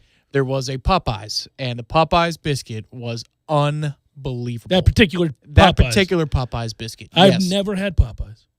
Of any kind? No. Really? No, never been. Never had it. Well, I think you'd like their spicy chicken sandwich. They entered the game last year. Well, I know. And you saw it was that very was wildly a great popular. fanfare. It turned into a cluster, with people racing over to a Popeyes like they'd never had a chicken sandwich in their life. So do you know what it was like? The nature of the spice is the sauce that they put on it. It's not in the breading like their number one competitor that they were going to war with. It's not in the breading. It's actually just the sauce they put on it. It almost looks like a remoulade from our old friends at the Grapevine. Rest in peace. Rest in peace. That was a really good one. You and I used to walk down there all the time. Yeah. Because I tried it. One day I was driving up to meet you, play golf you at figured it out. Killarn. I'll give it a go. That's on the way. Yeah, it's I'll right give it a there. go. So I'm like, Sure. nobody's ever in line for this place. Yeah. And so I said, all right, I'll take the spicy, hold the mayo sauce that you have. They're like, well, that is the sauce. I'm like, oh, well, I'll take a crispy chicken sandwich then with extra pickles. And it was very, very good. I'm sure. I don't know. I mean, I don't want to disparage companies that I have nothing against that have done anything to me, so I don't know. But their biscuit back in the early 90s in downtown Clearwater, unbelievable. It was something to behold. The Uptown Cafe makes a good biscuit. I'm going to say that right now.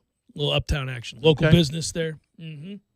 I've never been, and it always looks so welcoming every time awesome. I drive by. I went this weekend. I went on Saturday. This is not an advertisement. This is just straight up truth. We're just talking about how good it is, and I always get, you wouldn't get this, but I always get their smoked salmon omelet. It's damn to die for. It's unreal. Smoked salmon omelet? Smoked salmon omelet. I know somebody in my house that would love that. It ain't me. If Jamie's never been, I'll pick her up and take her if you won't. I'm telling you, it's that good.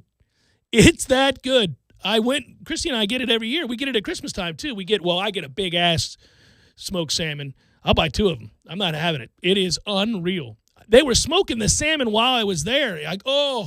Unreal. The guy is out there on the side of the road with his big smoker. Now, that said, that's just free. We love you that much, local business. But now, Uptown, I'm here. I'll take your call. Their food's good, and their biscuits are very good. There you go. Christy had a biscuit this Saturday. That's good to know because it's hard to find a good biscuit. There you go. Now you got a place. I would suggest. I got a reason. You got a reason. Plus, they are old school. They're good to people. They're good to people over there. They were good to my father-in-law, rest his soul. They were good to my mother-in-law, rest her soul.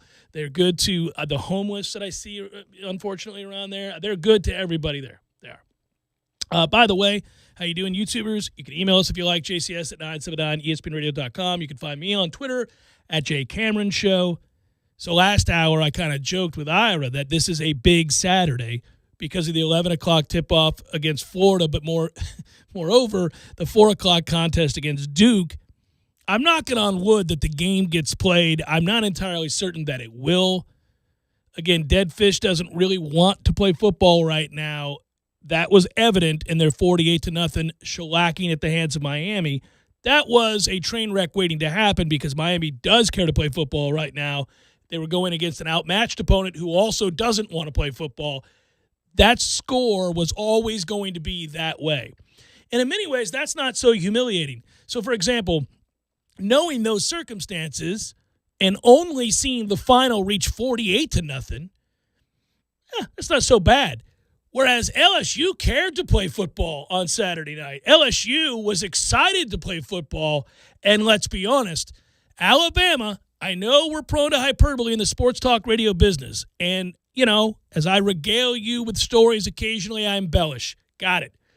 I'm not even kidding when I tell you that I think Alabama could have scored 100 points on LSU had they wanted to on Saturday night. I believe that. I'll stand by that. They could have scored 100 points if they had wanted to do that to LSU. That's how crazy this season is. That's how messed up this is. Look, they would have beaten LSU if LSU was at full strength in their best moments, right? I'm talking about, obviously, they don't have Jesus playing quarterback this year. They were going to take a step back. Got it. They also lost one of the greatest offensive coordinators for a single season that college football has ever seen. Got it. So they were going to take a step back. But they weren't going to take a step back to the tune of we could give up 100 points at home to Alabama. 100. A year after beating them. No. Watching a quarter and a half of that game, I was thinking, oh, no. Because let's not forget, LSU fans chanted hateful things at Nick Saban when they beat them. Hateful things. And Nick even commented on it briefly. He wasn't a fan of that, especially since he was probably thinking, really? I won you guys a national championship? Yeah, you're here because of me. I put you back on the map, and that's what you're going to do?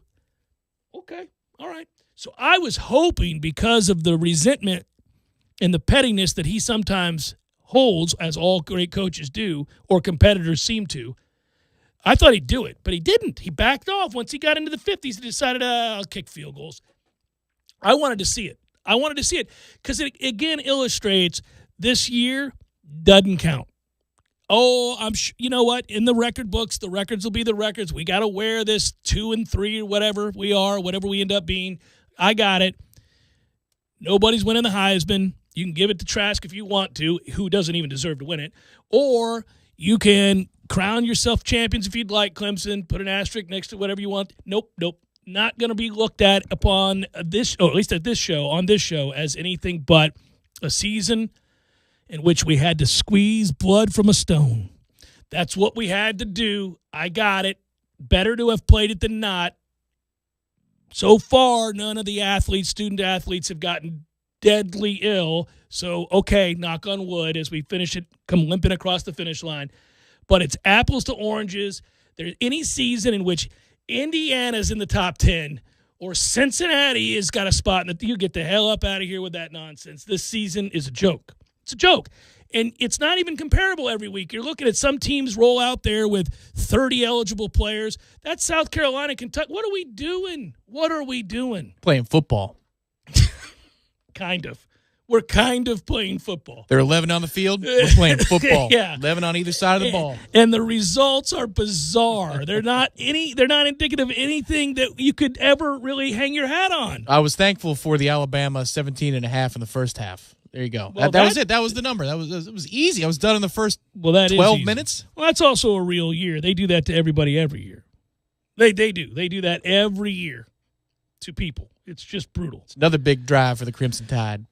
Well, I've been preaching first halves for Alabama for a long, long time, and I'm glad that I'm helping many people with their sporting lives outside. You know, this is so funny because, and I told Tom this, so we did Redemption Thursday, and then also I always kind of give you the hint, hint, wink, wink. Hey, this is a game I'm really playing, or this is a game I'm thinking about playing, or, man, this is a game I'm not going to touch, that kind of thing. And Tom will indicate to you the games he thinks that I'm really playing with a certain sounder. Mm-hmm. Yeah. And that certain sounder is I can feel it all the way down to my plums. I know I didn't give you a warning.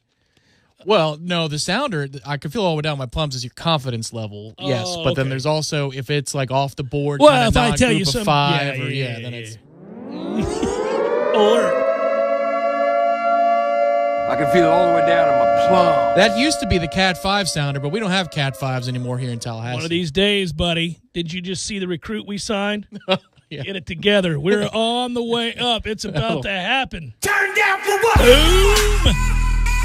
Boom! There it is. I like it. Hey, what did Rutgers do against Penn State? What happened in that game? They lost by, I think, 23-7. Yeah, 16. 23-7. All right. The hunch was accurate. That's a 23-7 game. It's an 11-point spread there early. I would have lost that game. So okay. I'm bragging about my other picks, but the point, because I told everybody, hey, just a hunch, Kansas is going to play this tough. Kansas was a 27.5-point underdog. They lost by 3. They should have won the game. Okay, so wait, are we going through all of your picks in retrospect? No, okay, so this is a lament at the start of the 5 o'clock hour. I was going to say, this could be a retroactive W's and L's, you know? Well, we're not going to do that. Okay. We're not going to do all that. right. Damn it. Yeah, we're not going to do that. Sorry, folks, I tried. No, but the games that I was most sure of, the ones that I touted that I thought, okay, this is, hey, guys, look into this one. The top 2 were Ohio State wanting to put on a show against Michigan State. Said that repeatedly because that's what they have to do at this point. They don't have any impressive wins. They're not playing enough games. When they play people, if they can put it on them, they're going to put it on them. So if you like, I don't even know who they play this weekend, but if you like them this weekend, then really like them because they are going to bend people over. They have to.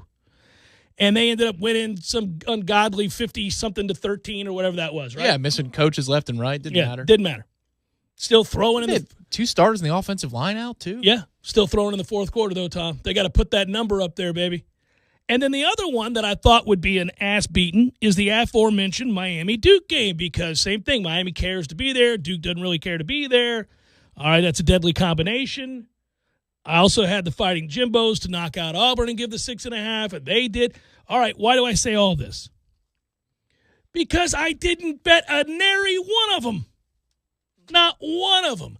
I'm so tired of the up and down, unpredictable nature week to week of this COVID-laden season where good teams lose to bad teams somehow win 7 games and get into the top 10. Some teams play 4 games, some teams play 11. Some teams have a starting offensive line, others playing walk-ons. It's just bizarre every week. So I decided, you know what, Jeff? Let's be a responsible sporting guy and leave it alone. Leave it alone. Of all weeks, not only should I not have left, let that be a lesson to you. Gamble more. Gamble more, folks, because if I had just listened to the inner gambler in me, who's always yelling, put some more money on that game, Jeff. You should put some more money on it. You should double down. You're right. That's what the inner gambler in me says to me all the time. I have to warn him to back off sometimes. Yeah, here's what the inner gambler says to you. Hey, on Saturday, I'm going to be in my sanctuary. We're going to play a game.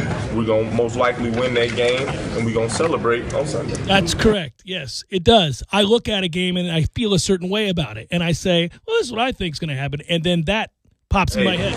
On Saturday, I'm going to be in my sanctuary. We're going to play a game. We're going to most likely win that game, and we're going to celebrate on Sunday. Yeah. So I didn't listen to it. I didn't listen to the inner voice. I stayed away from the games that I felt strongest about. I didn't touch any of them. Didn't bet them. Now, luckily, the Raiders connected on a Hail Mary against the Jets, and the Packers covered against Philadelphia, and I won my Sunday wagers. But damn it, man. This could have been a big haul for the weekend. Yeah, it could have been. Could have been, but I left it alone like a child. Like somebody who did not have the courage of his convictions. Understanding that with this comes risk. I didn't do it. I apologize. Big game Saturday. Don't lose to Duke. Not looking like they just looked. And we've never lost to them. Some things remain sacred. So, just 2 weeks ago when we were going to play them on the 5th, and this is before it was canceled. I was sort of indifferent at that Yes, time. you were. I had reached my wits' end. We didn't have any players. There was no sort of about it. You were indifferent about it. You said, who cares? Well, I said, one last thing. There's one final thing. And you said, nah. Well, no, that's partly because I understood the situation was dire. You had 40 people that could play football. That's not what you do. Presumably, the roster's in a little bit better shape this weekend, and I'm going to assume that they've had good practices and that they've been able to rest up and they're healthy, and that anybody that's going to play on Saturday really wants to play for Florida State University. Like, it may not be the talent level you would like to see out there at Doak Campbell Stadium, Bobby Bowden Field, but just know this. Those kids that are playing Saturday, they care a lot to be playing here. At least we can watch LaDamian. No, but that's okay. Toafili, who I like a lot, St. Pete kid. Come on, let's go, Toafili. Make it happen. It's Jeff Cameron Show, 97.9 ESPN Radio.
Normally, you wouldn't rely on the worst teams in the league to provide the most amount of excitement, but that's what happened yesterday in the NFL.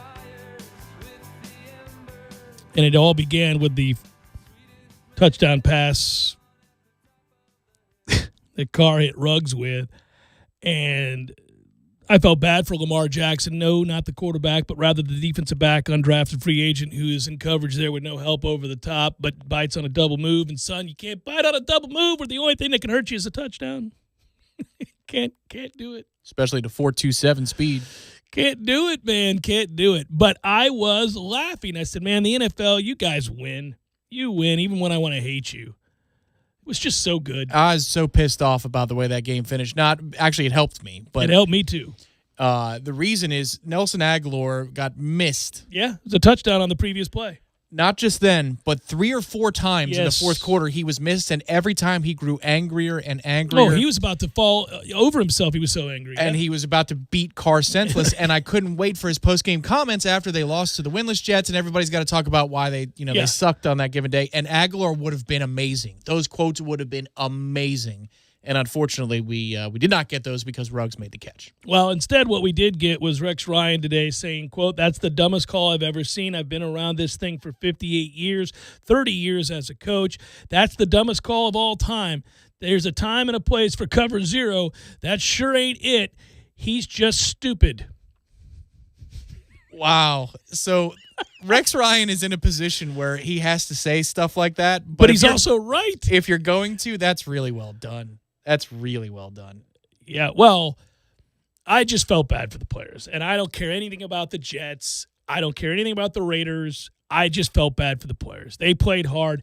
Let me just address this because I had a lot of people email and tweet. No, they weren't trying to tank. If they were trying to tank, they wouldn't have been in a position to win the game with 5 seconds to play. They wouldn't have made a stop on the previous series where they sold out to get a stop, where they did everything in their power to win the football game. They wouldn't have made the plays they did to go down and score and take the lead that late in the game if they were trying to tank. So they wanted to win. I think one thing that's been, and this is the larger subject. Now, Greg Williams got fired today, as he should have been, and that situation really stems from leadership or lack thereof at the top of the organization, which insisted that they hire him to begin with. That's a guy that is not well thought of around the league. It goes back to Bountygate. He's unscrupulous.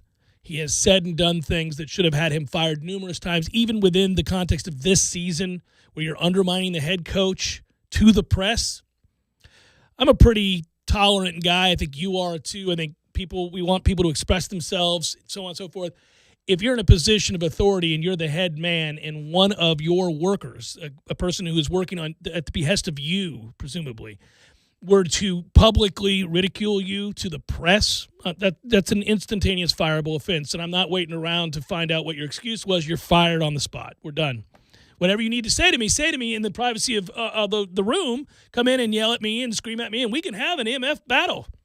And I'm not going to fire you because we're men and we're going to work this thing out. You go to the press and do it, I'm firing you the second I hear the clip. You're done. It would be announced. So this has been in the workings for some time. Now it just became official because of that play, that boneheadedness. But Adam Gase also showed no spine because he could have overruled him. He heard the call in the head, said, all you got to do is go timeout. No, we're not running that. Are you crazy? By the way, you're fired. Guys, nobody gets behind you. We're going to have 8 men playing deep. Did Gase hear it in the headset, or are his ears ringing as though it's like a war scene in a bad movie, and he's just looking around it? It's the end of Saving Private Ryan. Right, exactly. He's just sitting there crying. Or he's on the beach and it's Tom Hanks, you know. The way his eyes dart, I think that's what's going on inside his mind. I'm not trying to poke fun at veterans or anything like that. I'm just saying that, look at his eyes. He looks bell rung. It looks like something else is going on, not what's happening before him. Sure. Yes, it does. And in many ways, look, this all worked out for you. If you're a New York Jets fan, you just preserved, because you couldn't have known how the Jacksonville game was going to go, preserved the first pick. That's going to be, I suppose, a favorable job for somebody to get this offseason because you'll get Trevor Lawrence, but also there are a few players over there. That's not the end of the world, that team. Some teams, like that Detroit team that went 0-16, there have been a couple 1-15 and 2-14 teams over the years where you're like, I just don't see anything to build on there. Like, do they have a good player anywhere on the field? Well, if you put Jacksonville and the Jets on a neutral field this week, the Jets would be favored, I think, right, by a point or two? I don't know how people would react to what just happened. Maybe. I'd be close because Jacksonville was game against Minnesota, so I don't know what the Sharks would do with that. Glennon, baby. He's out there playing. That was good to see. He makes a couple of good throws a game where you go, shoo, that's why you still have a job. That's why you still have a job, because you've got a big arm. That's what you have. That's about it. Not a good player. You're not a good player, but you've got a big arm. Yeah, I don't know. I just know that at the end of the day, we were privy to the worst teams in the league giving us the most amount of satisfaction on Sunday, which is fun.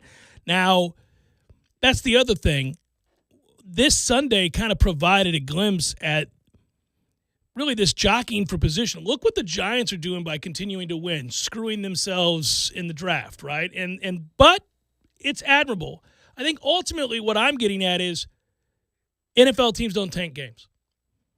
This goes back to last year. They don't tank games. And this is also another weekend of proof in the NFL that the argument about the best college beating the worst pro team is no. It's completely unfounded. It never could. I mean, come on. The Jags rose up. I know Minnesota's not good, but they just won 5 out of 6, and so they're a wholly average NFL team. Yeah. You can't rise up and play that well with a third-string quarterback if you wouldn't be capable of drubbing Alabama or Clemson or whoever. Yeah, those are pros, man. They're grown-ass men. Who spend year-round training to go to battle every Sunday. They would dominate the trenches. They would dominate, period. But, again, NFL teams don't tank. They don't. The Dolphins last year proved it too. I mean, they were open about trying to tank, and Flores, players don't tank. That's a better way of saying it. Players do not tank. And it's dangerous to do so. I want to reiterate that. It's dangerous to do it in the game of football. If you don't play at full speed and give as much as you get hurt. This is true in any sort of a situation in which you have to deliver energy. So I'm talking about if you decide in an Oklahoma drill that you don't feel like doing the drill because you're tired, that's when you get hurt because the other guy is delivering all the energy. You've got to give what you get, man. It's got to come back the other way. You got to offset that. Guys aren't going to half step. Well, I think also the nature of the contract situation in the NFL leads you to having to play as hard as possible because nothing's guaranteed. Right, and you don't want to put negative film out there. Right, and if you've got, if it's a different sport, let's say 80% of your lineup is locked up to long-term deals and you want to tank, the money's guaranteed. Things are going to be okay. Right. But if I can get cut week to week, you could tell me to tank and I'm going to be cut for insubordination. Yeah, and I'm not going to let somebody run over me. And I'm not going to let it be on film that I let you just run past me.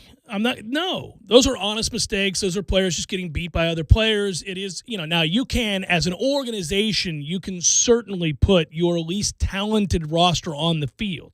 You can put your least talented 11 on the field, and it makes it more advantageous to you if you're trying to lose. They'll be put in positions where they just simply aren't good enough, and they'll lose games because of it. But I promise you the 11 you put out there are going to try on every snap. It's not worth it to put negative film out there if you're a borderline player. Well, the NFL's getting what it wanted if they can continue to play the games through the end of the regular season, which is that the wild card pictures are a cluster in both conferences. Which is good. It's good for ratings. Yeah, it's good for ratings. And the league has been really the bright spot of the football that's been played this year. It hasn't been college football. Now, I can't wait till we all have our vaccine and roll on Big River and the world returns to norm because I prefer college football over NFL football. But this year, the product, exceptionally poor in college football, appreciably better in the NFL. That Auburn and Texas A&M is one of the better college football games I've seen all year. Tells you all you need to know. And it wasn't that good? Right. But it was a good game. Yeah. I was like, first half was a lot better than the second half. That's true. Jimbo looked like he had it going, and then he did that Jimbo thing where he just stops doing things, and you're like, man, this is why you're in a close game every week.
For you coming up tonight, if you're out and about driving around, right here on 97.9 ESPN Radio. I didn't even look. You told me earlier. Who's the Monday night game? What do we got? Who's playing tonight? Man, we got multiple games. One's going on right now. One's played right now. We got weekday games. There's a Tuesday game that we could pick up tomorrow night, too. All which right. is pretty awesome. But the game tonight is Buffalo-San Francisco. Interesting. That's right. That game was going to be bigger for me if the Cardinals had taken advantage of opportunities. They're in trouble. The Arizona Cardinals are in trouble. People are figuring it's either that or my man Kyler Murray's hurt because he didn't look anything like the guy that started the season. I can't figure out whether he's hurt and incapable or they figured out what the hell they're doing and they bottle him up and make him play in the pocket more because he didn't run much anymore. And one thing's for sure, no matter how you shake it, I don't care how electrifying somebody is, and this is true of Baker Mayfield, too, who played his best game as a pro yesterday. If you make a short quarterback stay in the pocket and throw the ball, they become short. That's what happens. They're small. I mean, Russ beats you because he can move around and create lanes to throw the football, and he always looks downfield, and he's great. But Russ doesn't typically just stand back there behind 6'6" offensive linemen and throw on his spot. 7 steps, fire. That's not what Russ does. Russ moves around a little bit, shades here. Breeze is similar, but being able to move even subtly elevates your opportunities as a short quarterback to find lanes. Kyler looked small yesterday. He looked really small yesterday. And they don't run. I mean, he doesn't really run anymore because people are playing him to keep him in the pocket. It's really smart. Now, it's easier said than done. A lot of times. I think he's probably afraid to run because of his shoulder. So if that's true, then he becomes really small in a hurry. And it's a good defense. Guys. I mean, there's a lot of things combining there. I don't know. Well, he hasn't played well in 5 weeks, so they should have lost 5 straight if not for a Hail Mary. But I don't know anymore about any quarterback because I've had 2 opinions on. We did this exercise a month or 2 ago. I've had 2 opinions on almost every single quarterback, including one that got benched yesterday. Finally, in Green Bay, Carson Wentz, who got benched for Jalen Hurts. It's just a weird league. I mean, I almost feel like the NFL average starting quarterback. So that's to say quarterback like 9 through 22 in the NFL. Kirk Cousins. Is like a middle reliever in baseball. Good Some year, years bad they're going to be good. Year, bad year. Yeah. Well, I think when you can placate and run an offense that allows for their strength to be highlighted, then obviously you can put any quarterback, no matter their deficiencies, in a good position to make plays. So Lamar Jackson's an MVP a year ago. Well, you certainly know this. But they ran the ball so exceptionally well that everything else played off of that. They lost their best offensive lineman who opted out and then retired. They've had injuries up front, and now they don't run the ball that effectively. And Lamar looks like the Lamar from 2 years ago where we're like, I don't know. They're making him be a pocket passer. Lamar as a pocket passer, not good. So it's like Goff. Goff's really good when he can throw off a play action, when they allow him to have a clean pocket. When he doesn't have to win the game as just a drop-back passer, Goff's pretty good. I mean, he's a pretty accurate player, and he can win the game. And if you give him those opportunities, they ran the ball effectively yesterday. Good to see Cam Akers get in the end zone again, and he's running hard. He looks like he's starting to figure it out, like he's getting a second win. It's kind of like his freshman year. Remember that? Towards the end, you saw it changed. Everything about the first cut and the anticipation of the see cut. Better, and Well, and Henderson ran the ball well yesterday, too. So they began to wear on Arizona. But Goff is in a situation at that point where he doesn't have to just win you the game. Now, granted, the Bucs never got home against him in the game against Tampa Bay, and he threw the ball 700 times, and they never got there, and he was accurate. What was crazy about his numbers in that game, though, was against the blitz and against pressure, quarterback pressures. Yeah. He was exceptional. He was like 14 to 17. We never got to him. I mean, if you see pressure and you don't get there, okay. But you also have to handle it, the internal ability to handle it and deliver. I think early on when they blocked it up, when we brought pressure, I think that was probably a confidence booster. Like, oh, they can't get here. They're not coming. When we brought pressure against Green Bay, Aaron felt the heat, and he got hit. He ended up on his ass several times to see the Sue thing, and he was frustrated by it. I think he began Tiny Dancer. He started looking around like, oh, man, they're getting home. These guys hit. When you don't get home and you do it, now it's like, okay, all right. That has been a very interesting development of many, many interesting developments down in Tampa. Nobody thought they were going to be an uninteresting team this year, and that's correct. But most people thought they'd be better than they are this year. but just to see them play passive defensively a lot of the time. Yeah, it's frustrating. There's something going on that I'd love to be part of the meeting room to watch the All-22s with Bowles because I respect him. I believe he's a knowledgeable defensive coordinator. I cannot understand some of the choices he's made this year, but I'm not in that room, and so golly, I'd like to hear why or know why, what it is that he's afraid of. That turns into a really fascinating matchup on Sunday. If the Jags had won, the Bucs would skate this upcoming weekend, but the Vikings did come back and they did win in overtime. I texted you yesterday, and I said, I have a feeling I'm about to see one hell of a game because the Vikings are game. They're in the playoffs. If the playoffs started today, they're in. And if they beat the Bucs, they hop the Bucs in the standings because they'd both be 7-6 with the tiebreaker going Minnesota's way. Oh yeah, no, there's a lot suddenly on the line.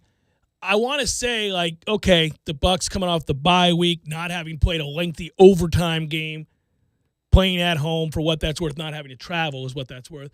Then they should have the upper hand here going against a pretty subpar Minnesota defense. But I don't know. I mean, we'll see. I don't know what we're going to be coming out of that. I know Minnesota's going to play hard. I know Minnesota just fought their way back in. At the same time, why was Minnesota going to overtime against Jacksonville? So, you look at that, and they were trailing the whole game, and it's a weird game. If Jacksonville just didn't suck to high heaven, they would have won that game. But the problem is the Bucs can shoot themselves in the foot in spectacular ways, as they've done as an organization for a long time. But this coaching staff has found a way to do that, and so has Brady. So you've got a lot potentially conspiring against Tampa. The way they start could be very important for all parties concerned. I would argue, too, well, you're right. This is a distinct battle here, two different things. If the Bucs' run defense, which is consistently very, very good, stops Dalvin Cook, Minnesota is going to get their ass kicked. Because if he doesn't run well, they don't play well. Now, Jefferson's a great player, but all of this is Dalvin Cook. We know Dalvin Cook is an animal. You stop that, I'd like to believe we're going to be okay, unless we're reverting all the way back to last year's defense, which is number one against the run and can't stop the pass even though you know it's coming. Well, yeah. The last couple of opponents, the Bucs have given up a ton of passing yards, and you look at the rushing totals, and they're hardly anything. Yeah, nobody needed to run. They don't need to, and that's the thing where you're looking at Carlton Davis and whoever the second corner is going to be. Somebody's got to take Thielen. Somebody's got to take Jefferson. And can I say one other thing about the Bucs secondary is the safety play. We were talking about Whitehead and Winfield a bunch early on in the season. They haven't been the hell have they been? I don't know what's going on there. They haven't played well at all. It's not in the second half of the season, of the first half, if you will. Second half of the first half, if that makes sense. They haven't really played real well. I don't know. I think there's a lot going on. I think they get sold down the river by their offense. I think that when you're on the field in succession against really good offenses, I mean, they've played good offenses lately, and those offenses have lit them up. They've had a lot of weapons. I mean, I forgive some of that. It's a fascinating game. I suspect the Bucs will win the game, and then all of a sudden the roller coaster ride continues because if they look good doing it, we're going to go, okay, well, maybe they figured some things out. But they're prone to coming out and playing poor against Atlanta. I could see that. Atlanta's a weird team. They're all over the map. They look god-awful, then they look good, then they look god-awful. Seems like whenever you want to believe in Atlanta, that's the time to not trust that instinct and go the other way. Because we kind of thought, all right, well, they'll get a second shot at it against Taysom Hill. Surely they'll know how to stop that. So how was that a close game yesterday? Just watching the first half, and then I switched to red zone for the second half. But Taysom actually looked okay completing passes down the field. Off of play action, he looked really good. Off of play action, and of course in the run game, the scramble game, which is annoying, but that's what he is supposed to do. Yeah. But he actually looked good with middle throws inside the hash marks, outside the hash marks, both anticipatory throws. Two big third down throws. Right. So at that point, you would think, well, that's an unstoppable offense because there's nothing you can. And they were talking about in the broadcast, they're going to force Raheem Morris out of what they're doing defensively because Taysom is proving that he can do what he does. And next thing I know, in red zone, Atlanta's got the ball with a chance to win. Well, there's a huge red zone turnover by Taysom Hill on a sack where he's running around, and you got to know time, score, where you're at. 3 points probably salts the game away. He's trying to make a play. Does not see after doing a loop that he do. I know you've seen the hit probably. But there's a guy marking him down. He's about to square him up, and he notices it too late and gets his arm up. Bam! Right there just under the chin. It's a good hit, clean hit. Ball comes loose, and now you've provided life. Atlanta goes down and scores a touchdown. Next thing you know, And Julio makes a great catch over off the side. Oh, no, Ridley makes a great catch down I the saw that sideline. over Lattimore. He makes a great catch. That was a battle and a half, and Ridley won for a good portion of the game. He drew some penalties, and then there were also some contested catches. There was a touchdown catch. That was a really fun matchup between those two. Yeah, and I thought, there were the NFL yesterday was supreme. The early games, that fourth quarter of the early games, was as entertaining as television we've seen this year. There has not been a Sunday where I was more riveted by back-to-back-to-back-to-back finishes at the end of the 1 o'clock games like this one. That was unreal. Every game, every one. What is going on here? Yeah. Minnesota and Jacksonville is going to the overtime. Then you're looking over here. What Houston and the Colts. What? The Colts escape. What's going on with that team and their defense? They give it 20 points in the first half. What's going on with Deshaun Watson? He has been unbelievable this year. Well, the fumble at the end is because his feet are narrow and it's a bad snap, and you're never supposed to have your feet that narrow. What are you doing? The snap was crazy. It almost looked like it was off time as well. But if you look at the situation, Houston, first of all, the schedule to start the year, BS. Yeah, the NFL, they did what the Big Ten did to Nebraska. They said, just bend over here. You get everybody. They you did play it to everybody. us a couple years ago. Remember how mad I was where we had like the Steelers and the Chiefs and somebody. Yeah. What are we doing here? Enjoy the start to your season, Yeah. a-holes. Yeah. Yeah, right. But then you get your coach fired, and he's an idiot, and that's dysfunction central. Hopkins is gone, then Fuller, and it doesn't matter. Yeah. Watson is putting up points Well, left they're wasting and right. it. They're wasting it. It's a crazy. shame. That fumble at the end is brutal, though, man, because they're going to go in and score and win the game. And have a shot at the wild card. Yeah, I mean, that seventh wild card makes all these games all the more interesting, too, because teams continue to be invested longer. And then, of course, ultimately, as we talked about today, with Greg Williams getting fired as he should have been, they ruined an opportunity. It is so rare that you can fire a coach on a field or on a runway or in a locker room. I really like when teams take advantage of the chance to say, kiss my ass right there in the moment. They're so rare. You usually can't. Normally, you want cooler heads to prevail. Let's take a step back and look at this again. Whose fault was it really? Sometimes it's so obvious and the evidence is so overwhelming. You've got a chance for an owner to walk down from the box and say, pack your stuff. I don't want to ever see you again. And that's it. And he blew it. They waited till today. You should have fired him on the field. Actually, Adam Gase should have overruled and said, we're not running that defense, you dumbass. Secondly, timeout.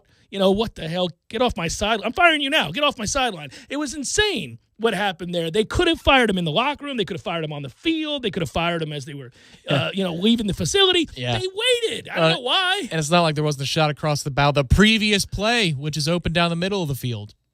Well, and that. But he's also a Jets fan, folk hero. Today, Oh, sure. Greg He Williams. secured the number one pick. The Jets have played better 3 of the last 4 weeks. The Jets are weird. They're starting to play well. Mm-hmm. And this is why that was dangerous for the Raiders yesterday. I took the Jets +9. Oh, well, the Jacksonville Jets thing was a great subplot. Yes. And that was the one thing I have to complain about Red Zone. 4 o'clock, they didn't.